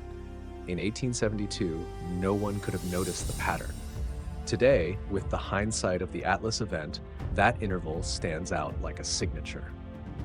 By the late 19th century, geomagnetic observatories had multiplied, giving scientists a better picture of solar-terrestrial interactions. Yet the anomalies persisted. In 1903, a violent but short-lived storm again lit up both hemispheres, confusing navigators from London to Cape Town. A telegraph operator aboard a Norwegian ship reported hearing faint musical tones in his receiver during the storm, a phenomenon modern physicists now attribute to electromagnetic resonance in wires. The operator, unaware of the science, simply wrote in his log, "The sky sang through the metal." That phrase would resurface more than a century later among amateur radio operators in Alaska during the May 2024 storm, when their headsets emitted rhythmic static bursts, synchronized with the green auroras overhead. The May 1921 railroad storm carried the same signature. It struck with little warning, frying telegraph equipment across North America and igniting fires in signal huts. In New York, the entire subway system halted when voltage surges melted relays. One magnetogram from Cheltenham, Maryland, shows the same sawtooth waveform seen in 2024, sharp quantized rises and falls instead of smooth curves. Those readings puzzled analysts even then. The instruments should have averaged the fluctuations. Instead, the field appeared to flip discretely as if controlled by a binary pulse. That 1921 storm also coincided with an unusual astronomical configuration. The alignment of Earth, Jupiter, and Saturn along nearly the same heliocentric longitude, a geometry that, though ordinary by planetary standards, occurred within hours of a large magnetic field reversal at the Sun. To some early theorists, this hinted at cosmic coupling, a primitive notion of resonance between solar and planetary fields. Modern models reject that explanation, yet its eerie timing feels familiar. Less remembered but equally mysterious was the March 1940 storm, during the quiet phase of solar cycle 17. The Sun was nearly spotless, yet the Earth's magnetic field plunged. Auroras painted the skies of France and northern India in green. U.S. Navy records describe compass deviations so severe that submarines in the Atlantic were forced to surface. When modern researchers digitized the surviving magnetograms, they found that the onset occurred roughly 2 minutes before the first measurable solar wind change, a temporal paradox replicated in 2024. Those who studied the 1940 data also noticed a modulation frequency of approximately 0.026 Hz, the same low-frequency oscillation later detected in Atlas-linked magnetometer readings. Across nearly a century, storms separated by vast technological ages shared the same pulse. Some dismissed these repetitions as coincidence, an artifact of the magnetosphere's natural resonances. Yet the alignment of those frequencies with precise geometric conditions, the flattening of the heliospheric current sheet, Earth's passage through its neutral plane, and in 2024, the traversal of an interstellar object seems too convenient to ignore. After World War II, attention shifted to the August 1972 event. This storm nearly destroyed U.S. Navy mines in Vietnam after intense magnetic induction detonated them prematurely. Unlike 2024, this one followed an obvious source, a series of colossal solar flares. Yet buried in the telemetry from that week lies another curiosity. Background magnetometer oscillations repeating at 6-hour intervals, again out of sync with solar rotation or ionospheric cycles. They appeared days before the main flare and persisted afterward, as if something was preconditioning Earth's field. The March 1989 Quebec blackout followed the same template, a powerful storm caused by a CME but laced with anomalies. Hydro-Quebec's system collapsed within 92 seconds, far faster than models predicted. Magnetometers at the time recorded subharmonic frequencies matching 0.024 Hz, again brushing against the enigmatic Atlas frequency. Coincidence or the fingerprint of a deeper cosmic rhythm pulsing through our planet's shield? By the time the Halloween storms of 2003 erupted, instrumentation had evolved far beyond Carrington's era. For the first time, satellites could map the magnetosphere in real time. And yet, despite the improved sensors, one inexplicable pattern persisted. During the peak of that storm, the auroral ovals in both hemispheres pulsed in global unison every 6.5 hours, measured precisely by the image satellite. It was an odd curiosity at the time, dismissed as magnetospheric breathing. But in hindsight, it reads like rehearsal for what came in 2024.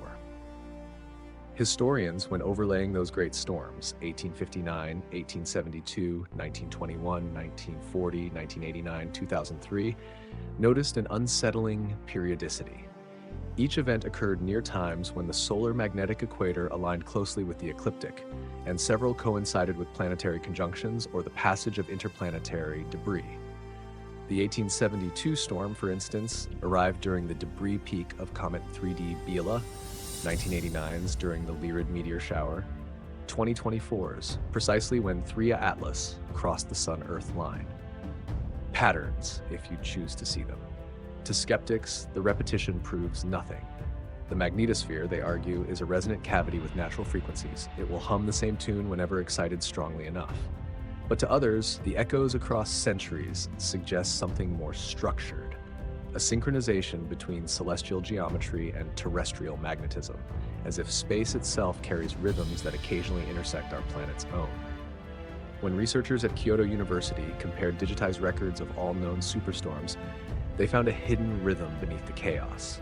Using Fourier analysis, they extracted a faint, persistent harmonic, peaking at the same 6.6-hour frequency found in 2024. It's weak, the report said, but it's everywhere. The implication was staggering. The magnetosphere might have a memory, a pattern reawakened by alignments that repeat across decades or centuries.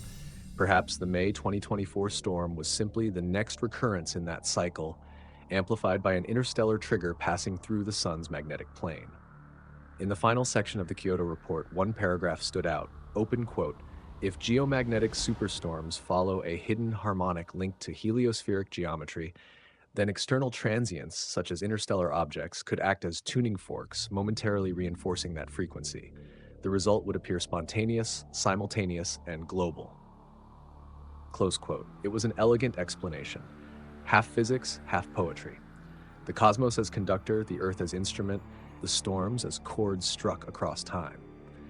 From Carrington's ink sketches to digital plots in 2024, the melody had never changed. The same pulse, the same symmetry, the same impossible precision echoing through centuries of magnetized history. And just like before, when the lights faded and the world resumed its rhythm, the data remained, silent, perfect, waiting for the next verse of a song we still don't know we're hearing. Coincidence versus causation challenge. Science is built on patterns, but it survives on restraint. For every strange alignment between heaven and earth, researchers must ask the question that both humbles and haunts them. Is it connection or coincidence? The geomagnetic superstorm of May 2024 forced that question into every observatory, laboratory, and think tank on the planet. The timing was too perfect to ignore. The KP9 storm began the very hour interstellar object 3I Atlas crossed the ecliptic plane. Yet the rules of causality are stubborn things. How could a fragment of rock or metal or something unknown, tens of millions of kilometers away, possibly synchronize with the magnetic pulse of an entire planet? Still, the data refused to behave like a coincidence. The first argument made by skeptics was statistical. The solar system is full of moving parts, and events sometimes overlap by chance. The sun flares, Earth rotates, interstellar debris drifts through our neighborhood. Eventually, the timing of one must coincide with another. It's the birthday paradox of space weather, inevitable alignments among countless cycles. But coincidence alone couldn't explain the depth of the correlation. When analysts compared the exact timestamps, the storm's first magnetic collapse occurred within a 120-second window of 3I Atlas's geometric ecliptic crossing. That's not general simultaneity, it's precision measured in minutes during phenomena measured in astronomical days. The odds of such a match by chance, according to one ESA statistician, were less than 1 in 10 million. Then came the second problem, phase locking. Magnetometer data from around the globe revealed recurring pulses every 6.7 hours, the object's rotation period, lasting long after the initial storm faded. The repetition wasn't local or hemispheric, it was global. Coincidence might explain a single alignment, but not a continuous resonance persisting across multiple planetary rotations. To bridge the gap, some physicists invoke the human bias of apophenia, the brain's tendency to see patterns in noise. The data, they said, was chaotic, and researchers were forcing order upon it. Yet others countered that if this were random, the patterns would drift. They didn't. Each auroral pulse, each oscillation in dT, each radio burst followed the same rhythm with almost atomic regularity. Coincidence is messy, said Dr. Leila Santoro, a heliophysicist with NASA's Goddard Space Flight Center. What we observed was clean, too clean. This cleanness became the central paradox. If 3I Atlas truly had no influence, the event was the most statistically improbable timing in modern space science.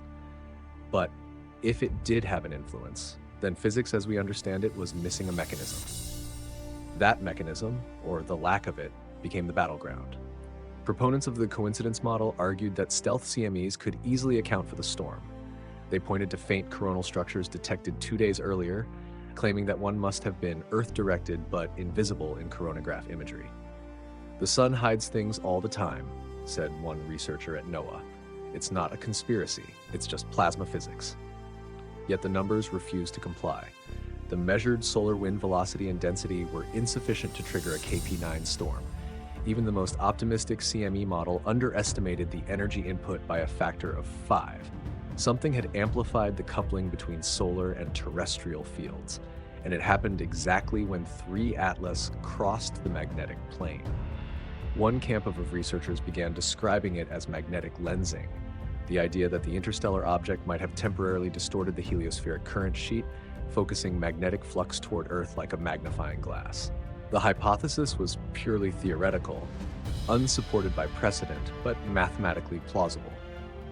If the object carried even a weak intrinsic field or conductive structure, its interaction with the solar wind could have reshaped magnetic topology along the ecliptic. To skeptics, this was science fiction masquerading as plasma physics. "It's still a rock," one critic wrote. "Rocks don't move magnetic fields."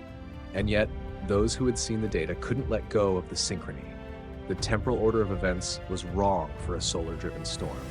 Ordinarily, there's a clear progression: flare or CME eruption, shock arrival, magnetospheric impact, auroral response. In 2024, Earth's magnetic field began fluctuating before any solar wind signature arrived. The effect preceded the cause. Coincidence couldn't reverse time. At the International Space Weather Conference later that year, the debate reached its boiling point. A panel convened to discuss correlated events in solar-terrestrial coupling. On one side were the traditionalists, calm, methodical, skeptical. On the other were those who suspected something unprecedented had unfolded. "Correlation is not causation," declared Dr. Leonard Shue, holding up a slide of overlapping graphs.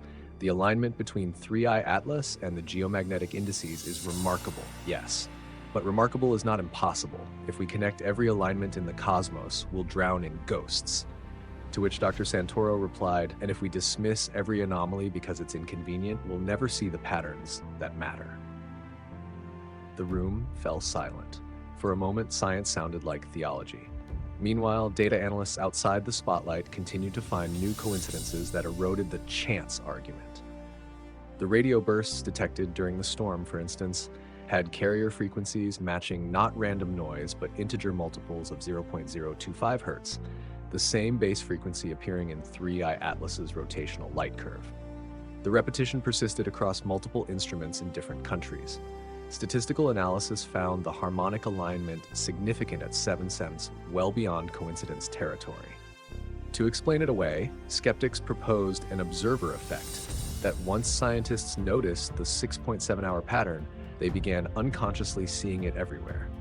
But AI pattern recognition software confirmed it independently, without human bias. Coincidence was running out of places to hide. Still, the causation camp faced an impossible hurdle. There was no known physical mechanism linking a distant, small interstellar object to planetary-scale geomagnetic storms.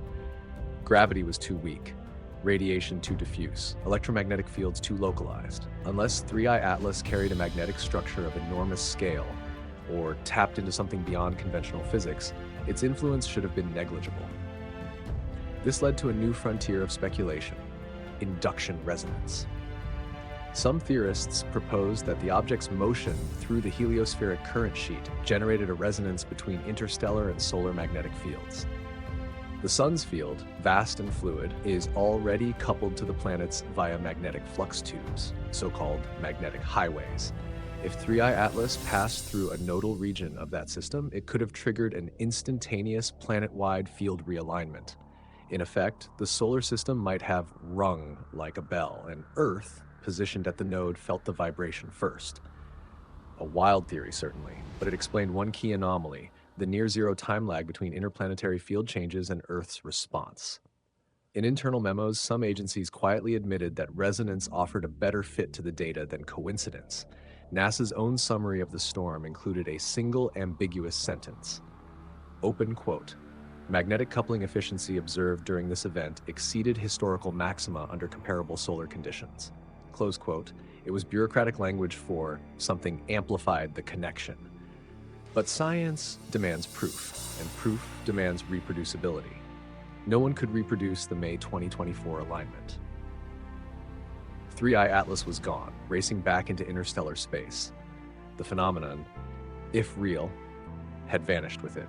All that remained were numbers, pulses, and memories of skies that should never have glowed where they did. Months later, when the data was reanalyzed using machine learning anomaly detectors, a strange pattern emerged. The program flagged 5 historical events: 1859, 1872, 1921, 1940, and 2024 as belonging to a single statistical cluster. Each occurred when the heliospheric current sheet flattened and Earth's orbital plane aligned with a transient object crossing the ecliptic. The odds of random alignment were infinitesimal. Coincidence or cosmic choreography?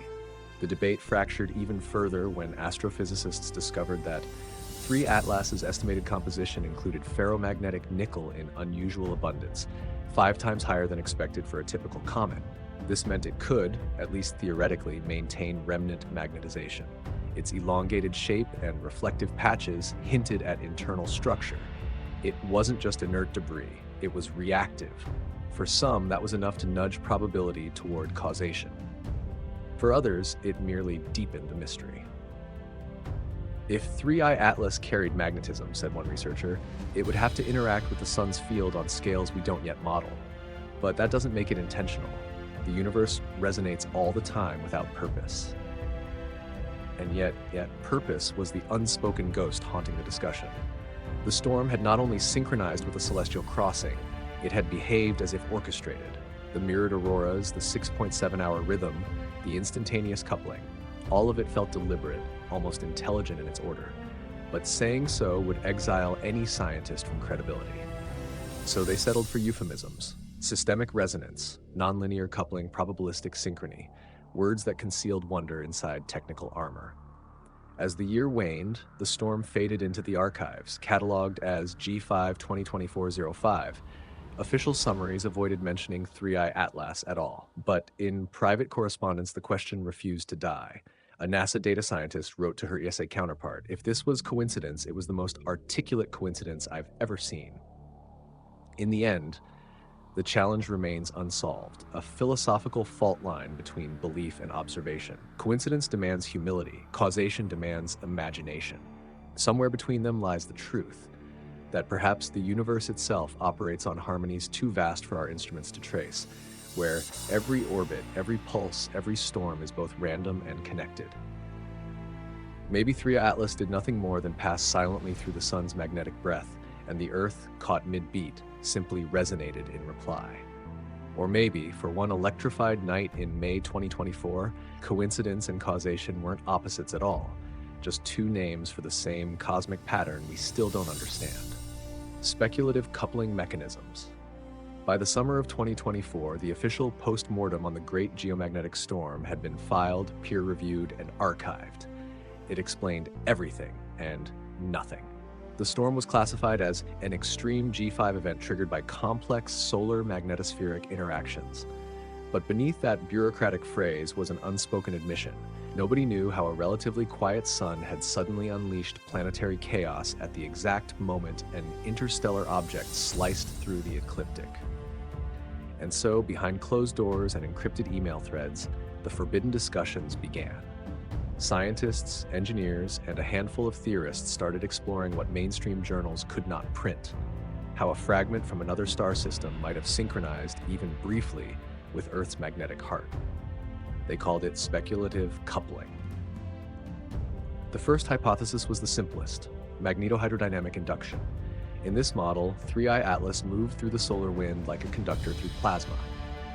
If it possessed even a trace magnetic field, either remanent magnetization or an induced field from its interaction with the sun, it could generate a wake of electric currents. Those currents, following the lines of the heliospheric current sheet, might have acted as a trigger when they crossed the ecliptic near Earth. The physics wasn't far-fetched. Every metallic asteroid experiences eddy currents in the solar wind. Some even glow faintly in radio frequencies. But the power needed to influence Earth's field was orders of magnitude greater than any known effect. Unless, some speculated, the object wasn't alone. Radar analyses hinted at fragmentation, smaller shards trailing 3I Atlas in a loose formation. If those fragments were metallic, they could collectively behave like a moving antenna array, interacting with the sun's magnetic field to create a temporary standing wave. Earth, orbiting at the same magnetic longitude, might have been caught inside that resonant pocket. It was a seductive theory, simple, elegant, impossible to prove. The second hypothesis reached further. Researchers at ESA's Space Plasma Dynamics group began testing a model called magnetosonic resonance coupling. The idea was that 3I Atlas, by crossing the heliospheric current sheet at the moment of solar equatorial alignment, could have generated a magnetosonic shock, an acoustic wave in the plasma medium, that propagated through the solar wind faster than charged particles. Such waves, while weak individually, can merge and amplify when guided along magnetic surfaces. If the geometry was perfect, one of those waves might have reached Earth first, pre-exciting the magnetosphere before the bulk of the solar wind arrived. That would explain the temporal paradox, why the DST index began collapsing before the interplanetary shock reached L1. But magnetosonic waves require an initiator, a sudden pressure disturbance. What could provide that? Here, speculation turned bold. Some plasma physicists propose that 3I Atlas carried a plasma sheath inherited from its birth star. As it crossed into the sun's magnetic domain, that sheath would have been stripped and reconfigured, releasing a burst of magnetic energy. Essentially, the object could have shed a magnetic skin, injecting charged particles into the heliospheric current sheet. The event would have been invisible to optical telescopes, but devastatingly efficient at transmitting energy along field lines. Think of it like two soap bubbles touching, explained Dr. Mikkel Rasmussen, whose unpublished paper circulated quietly through private research channels. For an instant, the surfaces merge, equalize pressure, and then separate. The energy release is not explosive, it's harmonic. In that instant, the Sun's and 3I Atlas's fields might have temporarily merged. Another camp turned to geometry rather than plasma. They suggested field line reconnection across the ecliptic plane. Normally, the Sun's magnetic field and Earth's field remain distinct, linked only by long flux tubes extending through the solar wind. But when the interstellar object passed through the same region, its movement might have braided those tubes, twisting them into direct alignment. If the twist was tight enough, reconnection could have occurred, a sudden reorganization of magnetic topology releasing energy directly into Earth's magnetosphere. In such a scenario, the storm would not have been driven from outside, but from within the Sun-Earth magnetic linkage, as though a third hand had plucked the connecting string. The next theory strayed further from convention: interstellar magnetic resonance. This one came from cosmologists studying the galactic magnetic field, a colossal structure threading between stars.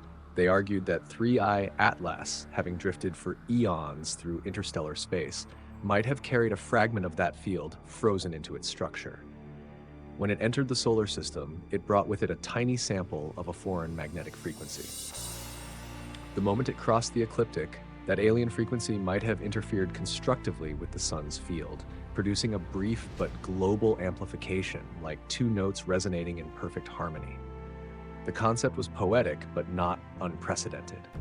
In laboratory plasma experiments, magnetic fields have been observed to beat when their frequencies align, generating bursts of energy far exceeding the sum of their parts. Scaled to cosmic dimensions, even a faint interstellar signature could, in theory, cause a system-wide resonance if the geometry was perfect. Yet what kind of body could preserve a coherent magnetic frequency over interstellar distances? For that, theorists invoke metallic crystallization, a structure composed of ferromagnetic minerals cooled in a uniform galactic field.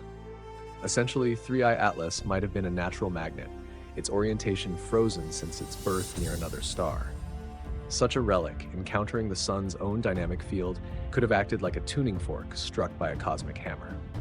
Others took the idea further still. A group of physicists from India and Japan proposed the superconducting core hypothesis. They theorized that if the object contained regions of exotic matter, perhaps metallic hydrogen or supercooled iron-nickel alloys, it might have sustained superconductivity in deep space.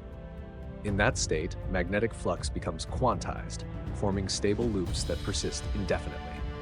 Crossing into a warmer environment could destabilize those loops, releasing stored magnetic energy. The object wouldn't need to emit anything, one researcher wrote. It would simply rearrange the field around it, like dropping a magnet into a nest of compasses. Such a rearrangement could send shockwaves down magnetic lines linking the Sun, Earth, and Mars, explaining the simultaneous disturbances detected by MAVEN and terrestrial observatories. Of course, critics dismissed this as cosmic mythology in lab coats. Yet it lingered in discussion threads and private meetings because, despite its extravagance, it fit the timing perfectly. Then came the most controversial proposal of all, one that danced on the edge of taboo: electromagnetic intelligence. This theory didn't claim 3i Atlas was artificial, only that it behaved as if it were responsive. Some analysts pointed out that the magnetic oscillations during the storm weren't purely harmonic. They carried modulations. The amplitude of each pulse varied slightly, following a non-random pattern that, when plotted spectrally, resembled binary encoding. It could have been coincidence or interference. But a few researchers dared to wonder if the object's magnetic field was adaptive, altering itself in reaction to the solar environment, much like a living feedback loop. Not consciousness, but self-organization on a magnetic scale. If that were true, the 2024 event wasn't just a natural storm amplified by geometry. It was a conversation. Two magnetic systems exchanging information through resonance. No one published that paper, but fragments of the idea leaked into online archives, sparking a cult following of independent physicists, artists, and conspiracy enthusiasts who began calling 3i Atlas the tuning stone. Mainstream scientists recoiled, yet even they admitted that the event exposed how little we understand about electromagnetic coupling in interplanetary space. "We've been modeling the solar wind like a weather system," said Dr. Yasuko Mori of JAXA, "but perhaps it's more like an ocean of sound, where waves, harmonics, and interference matter as much as energy." That notion found unexpected support when, months after the storm, NASA's Parker Solar Probe detected a faint, repeating magnetic wave still propagating through the heliosphere. It was weak, barely above background noise, but its period matched the one recorded during the storm. Whatever 3i Atlas had stirred into the Sun's magnetic field was still echoing outward, long after the object itself had vanished into the dark beyond Mars. Even skeptics conceded that was strange. By late 2025, several independent teams tried to recreate the coupling mechanisms using computer models. Most failed to reproduce the observed timing, but one simulation, run by the University of Helsinki, came close, when a conductive ellipsoidal body was set to pass through a thin, undulating magnetic sheet. Mimicking 3i Atlas and the heliospheric current sheet, the model produced brief spikes of field amplification downstream. The effect lasted mere seconds, but traveled across the simulated system at near instant speed. It wasn't proof, but it was a hint. Perhaps the storm wasn't a single cause and effect event, but a coinciding resonance, a moment when magnetic systems separated by millions of kilometers momentarily shared frequency and phase. For that brief window, the solar system acted not as separate parts, but as a single electromagnetic organism. The most sober voices described it as a magnetospheric chord, a vibration struck when geometry, timing, and field polarity aligned too perfectly to be random. When 3i Atlas left the inner solar system, the oscillations faded and Earth's field settled into silence. But the echoes remained, in the data, in the instruments, and in the imaginations of those who witnessed the impossible. Somewhere between physics and myth, the idea persists that on one extraordinary night, an object from another star passed through our system, touched the Sun's magnetic skin, and played the planet like a string. Whether that chord was accident, resonance, or design, no one can say. But the question endures, quiet, charged, waiting for the next visitor from the dark. When the next one crosses the ecliptic, will the Earth sing again? Detection bias and invisible drivers. For months after the May 2024 geomagnetic storm, the world's most advanced instruments were combed for clues. Terabytes of magnetometer data, solar imagery, radio spectra, and cosmic ray counts were reprocessed again and again. Yet the same question kept resurfacing. If the storm didn't come from the sun, then why didn't we see what caused it? The problem wasn't just absence, it was contradiction. Every piece of hardware humanity had built to detect solar disturbances worked flawlessly that week. The Parker Solar Probe, Solar Orbiter, SOHO, Stereo, and the vast network of ground-based solar telescopes all watched the same calm solar disk. No CME, no flare, no filament eruption, nothing that could have powered a planet-wide auroral event. And yet, Earth's magnetic field had convulsed as if hit by an invisible hammer. The term invisible driver emerged within days. It described any magnetic or plasma phenomenon capable of triggering terrestrial storms without leaving visible traces in traditional solar observations. The phrase wasn't new. It dated back to 2016 when stealth CMEs were first proposed, but after 2024, it took on new weight. The deeper the data was examined, the clearer the issue became. Humanity's space weather monitoring systems were designed to see light, not feel magnetism. We observe photons, coronal brightness, X-rays, ultraviolet flares. But the solar system's true heartbeat is electromagnetic, written in invisible lines of force that twist and reconnect silently, often without any optical signature at all. And in 2024, something moved through that invisible realm undetected. At first, analysts doubled down on the stealth CME hypothesis. They argued that a faint, slow-moving ejection might have left the sun from its far side, curving around the heliosphere until striking Earth's magnetosphere from an oblique angle. It had happened before.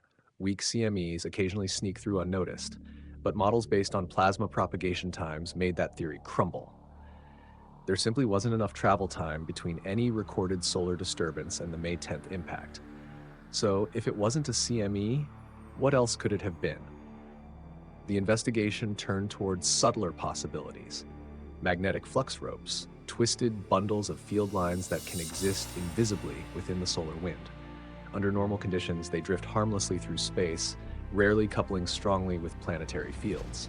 But if one of these ropes intersected Earth's magnetosphere and happened to be aligned just right, southward polarity facing Earth's northward field, it could, in theory, unlock massive energy transfer. The challenge? Flux ropes are nearly undetectable from afar. They emit little radiation, reflect minimal light, and can only be inferred indirectly from magnetic field measurements at single points in space. Our satellites at L1 measure the solar wind along one narrow corridor, like dipping a thermometer into the ocean and claiming to know the temperature of every wave. If the rope missed that corridor by even a few thousand kilometers, we'd never see it coming. And that's exactly what may have happened. When researchers reconstructed the interplanetary environment from numerical simulations, they discovered hints of a magnetic filament passing just below the Sun-Earth line, narrow, elongated, and perfectly aligned with the ecliptic. Its orientation matched the plane through which 3I Atlas was traveling at that exact time. If both shared the same geometry, the object might have disturbed the filament as it passed, converting a dormant structure into a driver. It wouldn't have been a direct impact. It would have been a whisper, a nudge, magnified by magnetic alignment. Some called it coincidence. Others called it evidence of detection bias, the blind spot in our technology that assumes energy must always be visible. We're looking for flares, explosions, heat. But what if energy can reorganize invisibly, in silence, through the structure of fields themselves? The more the data was scrutinized, the more this possibility grew. ESA's solar orbiter recorded weak plasma turbulence around May 8th, 2 days before the storm. The readings didn't resemble a CME, but rather an open field disturbance where the interplanetary magnetic field abruptly rotated with minimal density change. Those subtle rotations can propagate enormous distances, like ripples through a stretched fabric. If Earth had been on the receiving end of that rotation, if the field flipped at the moment of 3 Atlas's crossing, it could have triggered an internal storm without any external shock front. In other words, Earth wasn't hit, it responded. That distinction was pivotal. For over a century, geomagnetic storms have been modeled as impact events. The sun throws plasma, Earth absorbs it. But 2024 forced a new paradigm, one where the planet's field might be triggered rather than struck, like a bell that rings when another frequency passes through. And that raised a deeper issue. How many times had this already happened without us noticing? Re-examining historical records revealed dozens of anomalous disturbances, magnetic storms that occurred during solar quiet periods, long before CMEs were even understood. The 1872 storm, the 1940 event, and several lesser-known substorm cascades all shared one characteristic: faint or missing solar precursors. Each might have been caused by invisible magnetic structures, phenomena our current detectors couldn't see. This realization sent ripples through the field of heliophysics. The uncomfortable truth was that our solar monitoring architecture was directionally biased. Almost every instrument faces the sun, interpreting light. Very few monitor the magnetic topography between the planets. The solar wind, a three-dimensional ocean of charged particles and tangled fields, remains largely unmapped. Even now, Earth's protection depends on readings from a handful of satellites at the L1 point, a single line of defense in a sea of invisible storms. A group of independent researchers began calling for a new class of instruments, field telescopes. Instead of imaging photons, these would map magnetic gradients across wide baselines, constructing three-dimensional models of the heliosphere's living geometry. If such systems had existed in May 2024, perhaps the invisible driver wouldn't have been invisible at all. But what disturbed scientists most was how localized the events seemed to be. Every measurable effect, the KP spike, auroras, electromagnetic interference, centered perfectly on Earth's position in the ecliptic. The other planets registered nothing of similar scale. Mars experienced a small magnetic compression, but nowhere near Earth's turmoil. That suggested something unique about our alignment. In the weeks following the storm, data from the Parker Solar Probe hinted at a faint magnetic kink, an indentation in the solar wind's spiral pattern, passing through the same region where 3 Atlas had crossed. It was transient, lasting less than a day, and its field strength was small. But its geometry aligned almost exactly with the Sun-Earth line. If 3I Atlas carried even a weakly magnetized core, it might have acted as a moving conductor through the solar plasma, dragging the sun's field lines behind it like threads in water. That disturbance, imperceptible to optical sensors, could have propagated downstream, straight toward Earth. Invisible? Yes, but not insignificant. The idea resonated with an older concept from plasma cosmology, Alfvénic coupling. Named after Hannes Alfvén, the pioneer of magnetohydrodynamics, it describes how charged bodies exchange energy through magnetic field lines without direct contact.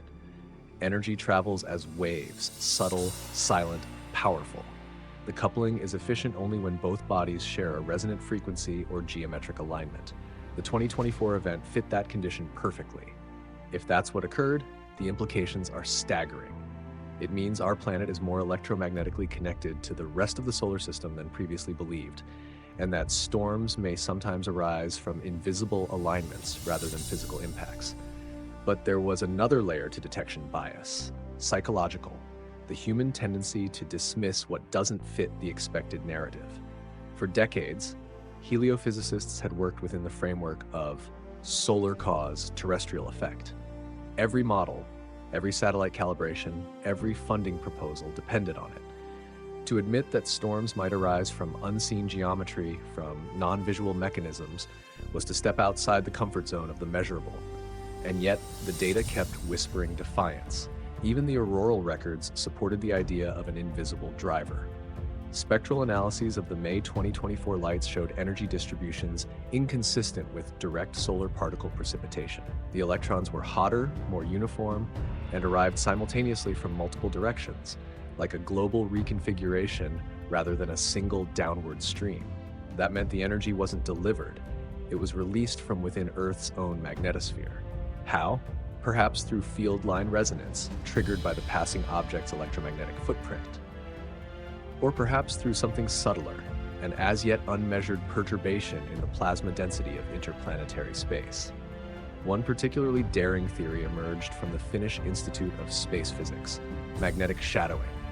The idea was that 3I Atlas, moving through the solar wind, temporarily absorbed part of the heliospheric current sheet, creating a low-pressure wake that traveled toward Earth. When the planet entered this region of reduced magnetic tension, its field rebounded violently, like a stretched rubber band suddenly released. The resulting oscillation manifested as the global auroral surge. If true, the storm was effectively a magnetic echo, a rebound, not a strike. This concept of negative energy space made its way into fringe science forums and speculative documentaries, where it was predictably distorted into talk of portals, alien technology, and magnetic weaponization. But within serious circles, it was treated cautiously, not as fact, but as possibility. because even the mainstream could no longer deny that something unseen had moved through the solar system, leaving measurable consequences in its wake. In a closed symposium held at ESA's ISTEC in late 2024, one line from the concluding summary stood out. Open quote, "The May 2024 Geomagnetic event underscores the limitations of photon-based monitoring.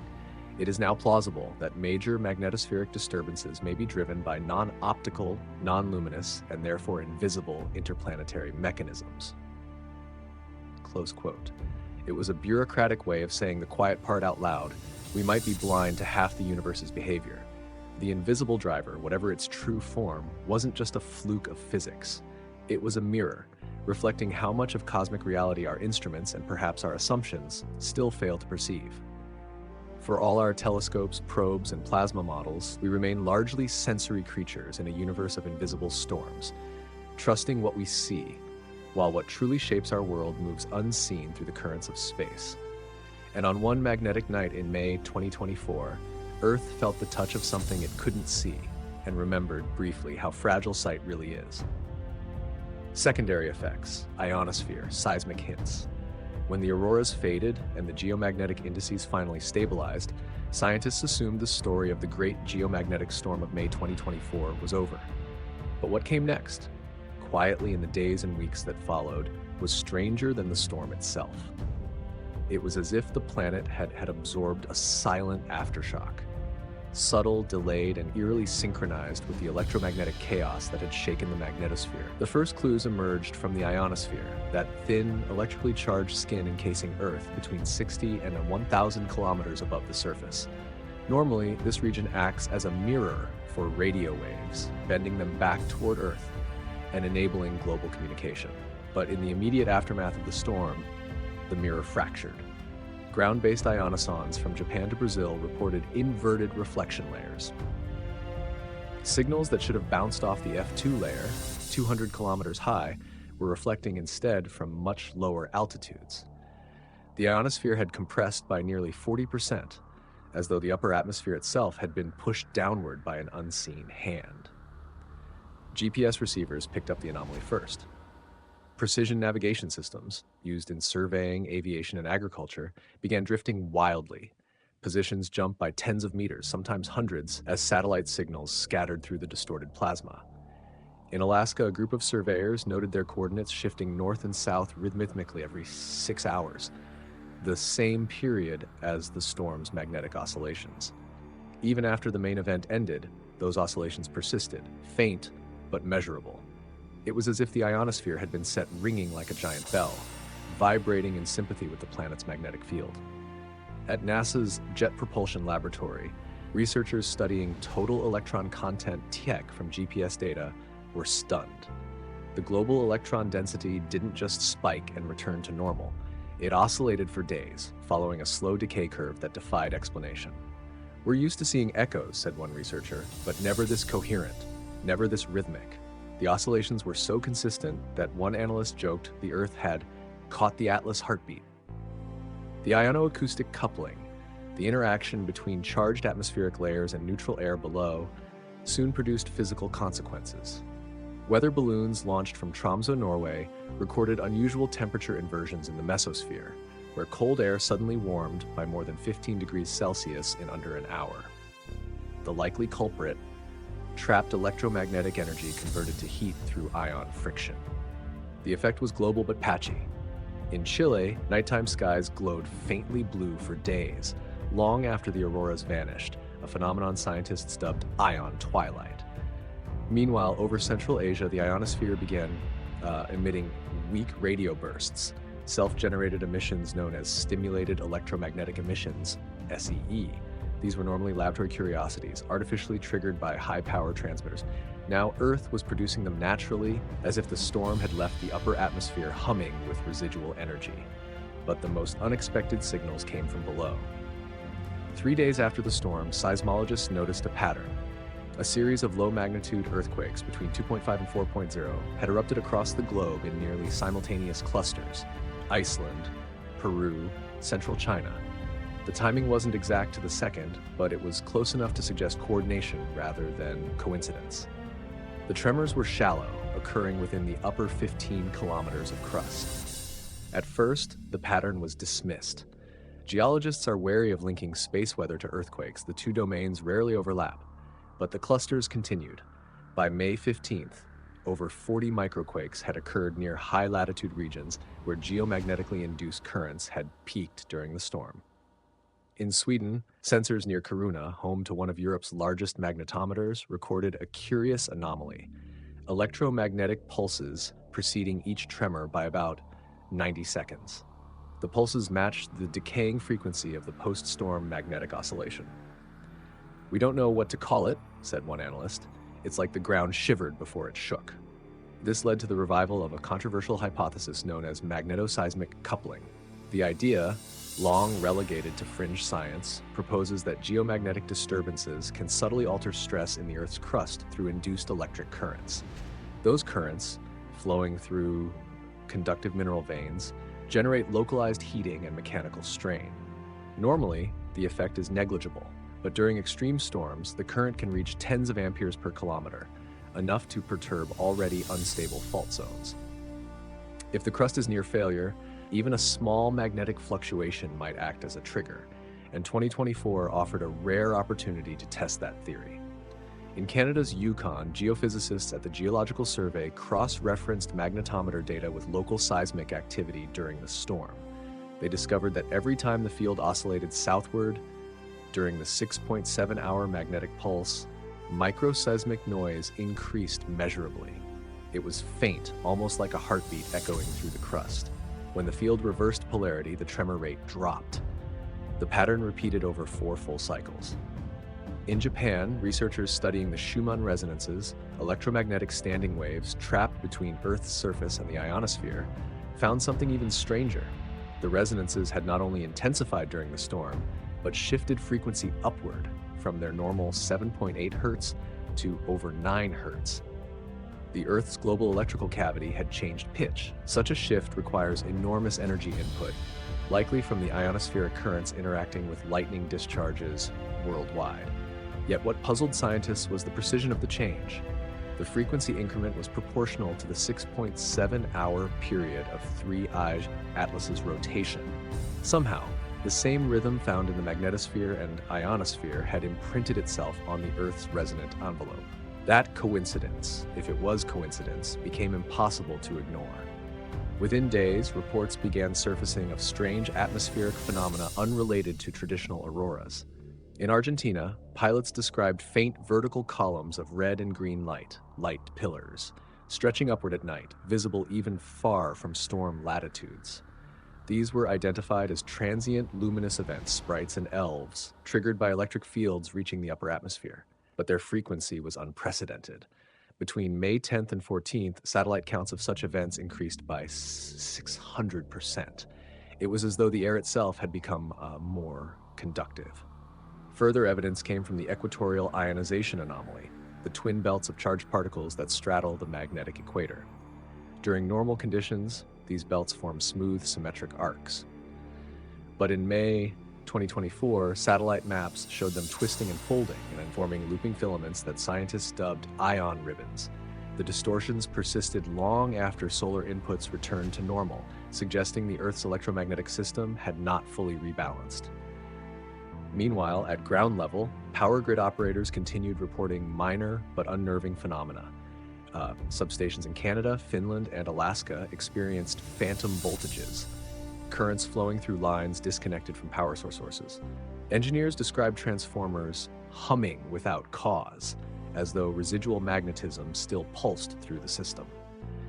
In the Faroe Islands, fishermen using sonar reported temporary static patterns resembling those seen during the storm itself, reappearing days later with no corresponding geomagnetic spike. It seemed the entire Earth, air, crust, and ocean had entered a kind of electromagnetic after-resonance. When those anomalies were plotted against time, a pattern emerged. Each resurgence aligned with the rotation phase of 3I Atlas as it receded from the inner solar system. The object was millions of kilometers away, yet Earth's magnetosphere still pulsed faintly in rhythm with its spin. Even the ionospheric oscillations followed suit, decaying slowly like the dying vibration of a plucked string. At the Indian Institute of Geomagnetism, one study pushed the implications further. By analyzing satellite altimetry data, researchers discovered minuscule changes in Earth's gravity field over the polar regions, so slight they bordered on instrumental error. But the timing again matched the post-storm magnetic oscillations. The team cautiously proposed that shifting ionospheric mass distribution driven by electric currents might have altered atmospheric pressure enough to register as a gravitational signal. If true, it meant the storm had affected not only Earth's magnetism and crust, but its balance, the literal weight of the atmosphere. To the public, these findings trickled out slowly, buried in dense scientific reports. But among researchers, unease grew. "We used to think of geomagnetic storms as upper atmosphere events," said one plasma physicist. "Now we're seeing echoes all the way down to the mantle." Perhaps the most disturbing evidence came from the HAARP facility in Alaska. Designed for ionospheric research, it detected persistent low-frequency emissions long after the event. The signals pulsed with perfect regularity, faint but coherent, resembling an artificial transmission. When cross-correlated with seismometer data, the pulses aligned with small magnetic disturbances recorded deep underground. It was as if the Earth's interior was still talking to its sky. Mainstream scientists avoided sensational explanations. They spoke instead of coupled systems, delayed responses, energy redistribution. But privately, some admitted it was as though the planet had absorbed a memory of the storm, one that replayed across its magnetic, atmospheric, and seismic layers. Weeks later, when 3I Atlas moved beyond Mars's orbit, the oscillations finally faded. The ionosphere's density stabilized, GPS accuracy returned, and the microseismic clusters ceased. The hum went silent. But in the archives, the signals remain, oscillations that link the sky to the ground, light to stone, magnetism to motion. They suggest that Earth is not a passive receiver of cosmic energy, but a participant in it, an instrument that sometimes resonates when the right note is struck. If that's true, then the Great Geomagnetic Storm wasn't merely a magnetic disturbance. It was a planetary chord, a reminder that even solid ground can sing when the universe plays too close to the strings. What mainstream science admits, refuses. In the aftermath of the Great Geomagnetic Storm of May 2024, the world's scientific establishment faced a dilemma it rarely encounters. An event too well documented to ignore, yet too perfectly timed, too synchronized, too improbable to fit any existing model. The data was public. The auroras had been seen from Miami to Mumbai. The magnetometer readings were archived globally, and the interstellar visitor 3I Atlas had crossed the ecliptic at the precise hour the storm began. The coincidence was undeniable, but to admit more, to suggest causation or even structured resonance, would mean rewriting decades of heliophysics. So the response came in layers. What could be safely acknowledged and what had to be quietly left unsaid. The official line, repeated across press briefings, scientific journals, and agency statements, was cautious but confident. The May 2024 storm, they said, was the result of a complex interaction between multiple solar wind structures and an unexpectedly efficient coupling with Earth's magnetosphere. The phrase, complex interaction, became the linguistic shield behind which uncertainty could safely hide. It meant, we don't know the mechanism, but we know the rules weren't broken. Yet, behind closed doors, those same scientists struggled to reconcile the event with the laws they taught. At NASA's Goddard Space Flight Center, a quiet post-event workshop gathered the leading minds in solar physics. The transcripts, never intended for release, revealed a conversation split in two worlds, public orthodoxy and private wonder. One scientist began bluntly, open quote, "We have no visible driver, no CME, no flare, no sudden eruption, and yet we reached KP9. That's the upper bound of recorded human history.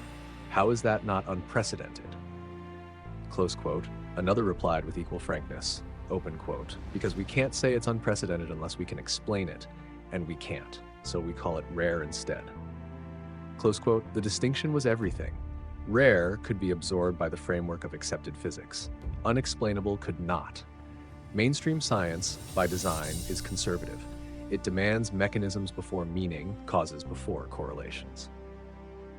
To claim that 3I Atlas influenced Earth's magnetic field would require not only evidence of interaction, but a pathway, a defined, measurable force capable of transmitting energy across millions of kilometers. No such mechanism existed in textbooks nor in simulations. Therefore, officially, it could not have happened. But off the record, many admitted the timing was deeply troubling. The American Geophysical Union's post-storm summary report contained a buried line in its appendix. Open quote, "Observed energy transfer rates exceeded expected limits by an order of magnitude. A non-standard magnetic topology may have enhanced coupling efficiency." Close quote taught that single sentence, dense, sterile, bureaucratic, was the closest mainstream science came to confession. Non-standard topology was code for geometry they couldn't model. Something had reshaped the magnetic environment in ways they couldn't predict or reproduce. To say it plainly would have been heresy. The system behaved as if influenced by an external structure. But that idea remained trapped in the private language of memos and peer reviews, forbidden to reach the podium or the press release. Publicly, the narrative hardened. Space weather experts filled interviews with reassurance. The sun has always been unpredictable, said one NOAA scientist on live television. This event reminds us how dynamic our star can be. It was true, but not the whole truth. What mainstream science admitted was that the sun's activity had been low before the storm, that there had been no observable CME, and that magnetic coupling was unusually efficient. What it refused to admit was that all three facts pointed to a missing driver, one that no instrument designed for light could detect. The line between admission and refusal was drawn not by evidence, but by survival. To propose a new class of interplanetary coupling phenomena, especially one possibly influenced by an interstellar object, risked professional exile. Journals reject what cannot be simulated. Funding agencies recoil from theories that smell like speculation. And so, in meeting after meeting, the same quiet rationalization was repeated. Coincidence until proven otherwise. Yet otherwise was sitting in the data, pulsing in perfect rhythm. At the European Space Agency's ESTEC facility, internal correspondence revealed a split among researchers. Some pushed for open discussion of the correlation between 3I Atlas's crossing and the storm onset. Others warned it would invite pseudo-scientific contagion. One physicist compared it to the early days of plate tectonics. Too big an idea without the math to back it. When a junior researcher submitted a paper proposing non-local magnetic resonance between the object and the heliosphere, it was quietly retracted before peer review. The editor's note read simply, "Insufficient mechanism." Mechanism, that was the word that kept everything safe. Without it, coincidence could be stretched to fit any miracle. With it, miracles could be safely denied. Still, certain cracks began to show. NASA's Parker Solar Probe team confirmed an anomalous field kink propagating through the inner heliosphere during the event. They didn't link it to 3I Atlas, but they didn't rule it out either. The published paper described a transient magnetic perturbation of uncertain origin traveling at super-alphenic speed. In simpler terms, a wave that shouldn't exist moved faster than magnetic theory allows. Meanwhile, the MAVEN mission around Mars detected simultaneous magnetic fluctuations, mild but synchronous with Earth's. No solar storm had ever produced such cross-planet resonance without a massive CME. Yet the official MAVEN release buried the data deep within supplementary materials, never mentioning 3I Atlas. To connect those dots publicly would have implied communication, a shared system response across millions of kilometers. And that was a bridge mainstream science refused to cross. Within research circles, this selective silence became known informally as the magnetic gap. It was the gap between what the data showed and what the discipline was allowed to conclude. The gap wasn't ignorance, it was containment. Several scientists privately voiced frustration. "We're supposed to be explorers of the unknown," wrote one heliophysicist in a leaked email, "but the moment the unknown behaves too intelligently, we redefine it until it fits." For the public record, the explanations grew more elaborate. Hidden CMEs, chain reactions of interplanetary shocks, reconnected flux ropes stretched from unseen solar regions. Each model solved one piece while breaking another. None explained the perfect symmetry, the zero-lag timing, or the rhythmic oscillations matching 3I Atlas's spin. So the inconsistencies were moved off stage. One by one, the mission archives were quietly updated. Data gaps filled, timestamps reprocessed, anomalies flagged as instrumental artifacts. Not maliciously, just institutionally. The machine of science prefers order over ambiguity. And yet something shifted. Beneath the polished facade of consensus, a quiet rebellion grew. Independent researchers unaffiliated with large agencies began pooling raw telemetry, bypassing the sanitized datasets. They built their own analyses, plotted their own graphs, and found the same haunting synchrony. Some called it the Atlas coupling, others more cautiously the ecliptic resonance event. By the end of 2025, even mainstream conferences began to feature side panels with titles like Nonlinear Coupling in Magnetized Plasmas or Unmodeled Drivers of Space Weather. The words interstellar and resonance never appeared on the slides, but everyone in the audience knew what they referred to. It was a quiet, collective dance around the unspoken. When the Royal Astronomical Society published its annual review that year, it included an unusually cryptic remark, open quote, "The May 2024 geomagnetic storm continues to challenge conventional cause-effect frameworks. It highlights the possibility of large-scale magnetic coherence across heliospheric distances." Close quote. Large-scale coherence was as close as the establishment would come to admitting connection. But for every inch of honesty, there remained a mile of refusal. They refused to explore why auroras mirrored perfectly across hemispheres, a phenomenon unseen since the Carrington event. They refused to acknowledge the rhythmic magnetic pulses that persisted for days, matching an object's spin millions of kilometers away. They refused to explain why multiple satellites, ESA's Swarm, NASA's ACE, Japan's ARES, recorded identical harmonic signatures far beyond instrumental coincidence. To admit any of it would mean conceding that the solar system itself behaves as a coupled system, a network of resonant fields sensitive to geometry, timing, and perhaps even the electromagnetic signatures of passing bodies. And that, in turn, would open a door science has kept firmly shut for a century, the possibility that space is not empty, and that unseen structures, magnetic, plasma, or otherwise, connect celestial bodies in ways still unmeasured. So the admissions stopped where the frameworks ended. In public, the story remained simple, an exceptionally strong but natural geomagnetic storm. In private, researchers continued trading encrypted spreadsheets, running quiet simulations, and asking each other the question none dared to print. What if it really wasn't coincidence? Because in the pure mathematics of probability, coincidence this exact, down to minutes, frequencies, and alignments, defied reason. And in the quiet corners of labs after the official lights dimmed, a few whispered what others only thought. Maybe 3i Atlas didn't cause the storm. Maybe it merely revealed something that was always there, an invisible architecture linking the sun, earth, and interstellar space. A structure we can't yet see because our science only trusts what glows. Mainstream science will never admit that, not yet, but it no longer completely refuses it either. Between those two truths, the admitted and the denied, lies the frontier, and the next time the skies go electric, that frontier may no longer hold. Implications and open questions. When the storm faded and the skies went dark again, scientists were left staring not at the heavens, but at themselves. The great geomagnetic storm of May 2024 hadn't just exposed vulnerabilities in power grids and satellites, it had cracked something deeper, our understanding of how reality communicates across space. What began as a question about an aurora had become a challenge to the very assumptions that underpin astrophysics. If 3 atlases crossing an Earth's magnetic upheaval were more than coincidence, even by the smallest margin, then something extraordinary was at play, something neither planetary nor stellar, but systemic. The first implication is both technical and philosophical. Space is not empty. For centuries, scientists have treated the solar system as a void punctuated by islands of matter. But the 2024 event suggests a different picture, one in which the sun, planets, and passing bodies are connected by an invisible lattice of electromagnetic tension. The heliospheric current sheet, long modeled as a passive spiral of plasma, may instead behave like a dynamic, resonant surface, sensitive to perturbations, amplifying certain frequencies like a drum skin struck by the right vibration. If true, then cosmic space behaves less like a vacuum and more like a medium, a conductor of patterns.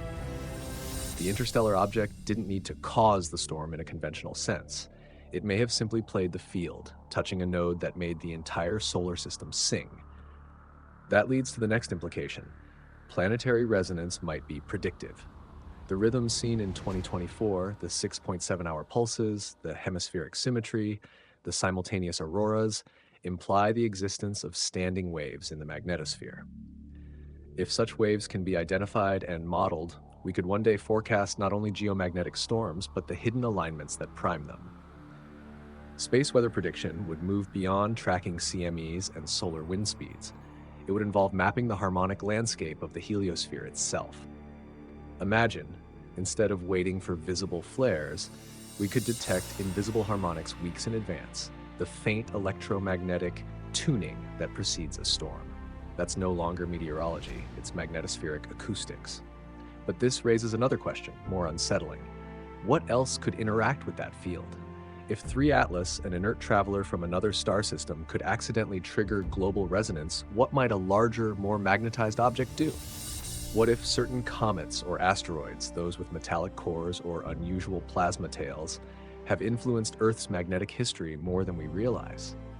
Could some of the great auroral nights recorded in pre-scientific times have been echoes of similar alignments, misread as omens or divine visitations? There's precedent for the idea.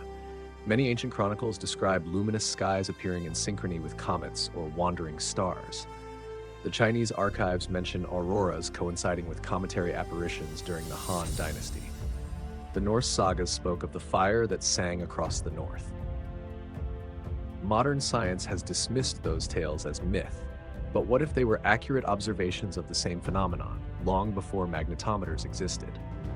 If interstellar objects can induce resonance across magnetic fields, then the solar system itself is a kind of cosmic instrument, like sensitive to passing vibrations. That perspective changes everything, from how we model planetary magnetism to how we interpret random cosmic coincidences. Then comes the technological implication. Detection bias isn't just a blind spot, it's a vulnerability. If invisible magnetic structures can propagate energy without light, then our reliance on optical monitoring is dangerously incomplete. Every spacecraft designed to observe the Sun, SOHO, SDO, Parker, depends on photons. None of them map the three-dimensional topology of interplanetary magnetic fields in real time. The 2024 storm revealed how easily we could be blindsided by forces that move unseen. It suggests an urgent need for a new generation of instruments, ones capable of tracking magnetic geometry across vast distances. These field telescopes could one day map the invisible architecture of space, the unseen rivers of magnetism that flow between planets, the nodal regions where resonance can build, and the hidden harmonics that whisper before catastrophe. But there's a deeper implication, one that borders on the metaphysical. If magnetic resonance can link bodies across millions of kilometers instantly, even briefly, it hints that the universe may possess non-local coherence. This would mean that information, energy patterns, alignment states, oscillations, can propagate through magnetic structures faster than conventional plasma physics allows. The storm's simultaneous onset on both hemispheres of Earth, with zero measurable propagation delay, already hints at this. Energy didn't travel to Earth, it manifested everywhere at once, as if the system had self-synchronized. That challenges one of the quiet assumptions of space physics, that causality must always move linearly from source to effect.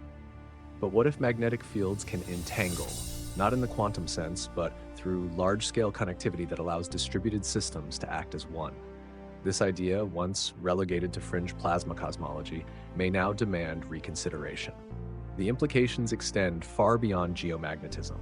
If planetary fields can couple through resonance, then stars too may be linked. The Milky Way itself could operate as a vast electromagnetic organism, pulsing and breathing through patterns of magnetic coherence. But science, even when confronted by the extraordinary, proceeds cautiously. And that caution fuels the next set of questions. Was 3I Atlas unique, or are we simply noticing the pattern for the first time? There have been only 3 confirmed interstellar visitors: Oumuamua, 2I Borisov, and 3 Atlas.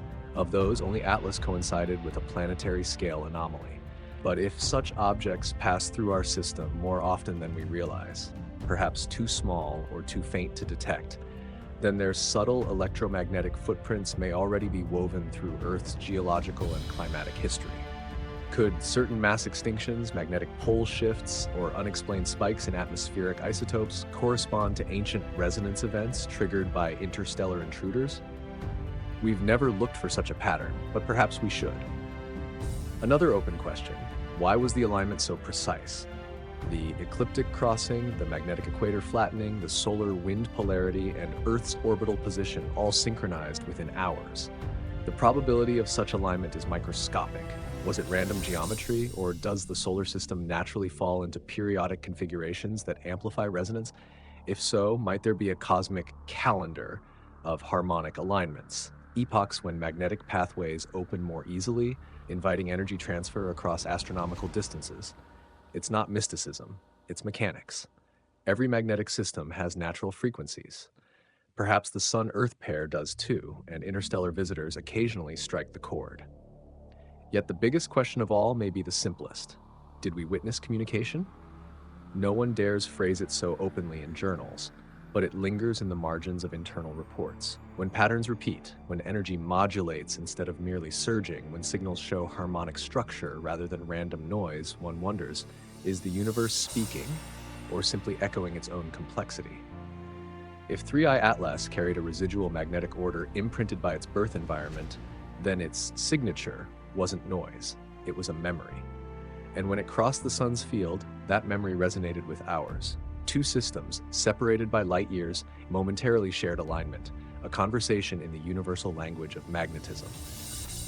Whether we choose to interpret that as physics or poetry depends on how much wonder we're willing to allow. And still, for every revelation, there remains a shadow. The implications of resonance coupling also carry danger. If an object can amplify magnetic fields through alignment, then the next one could induce currents strong enough to cripple satellites or fry grids. Our technological civilization, built upon fragile electronics, depends utterly on the stability of a system we don't yet understand.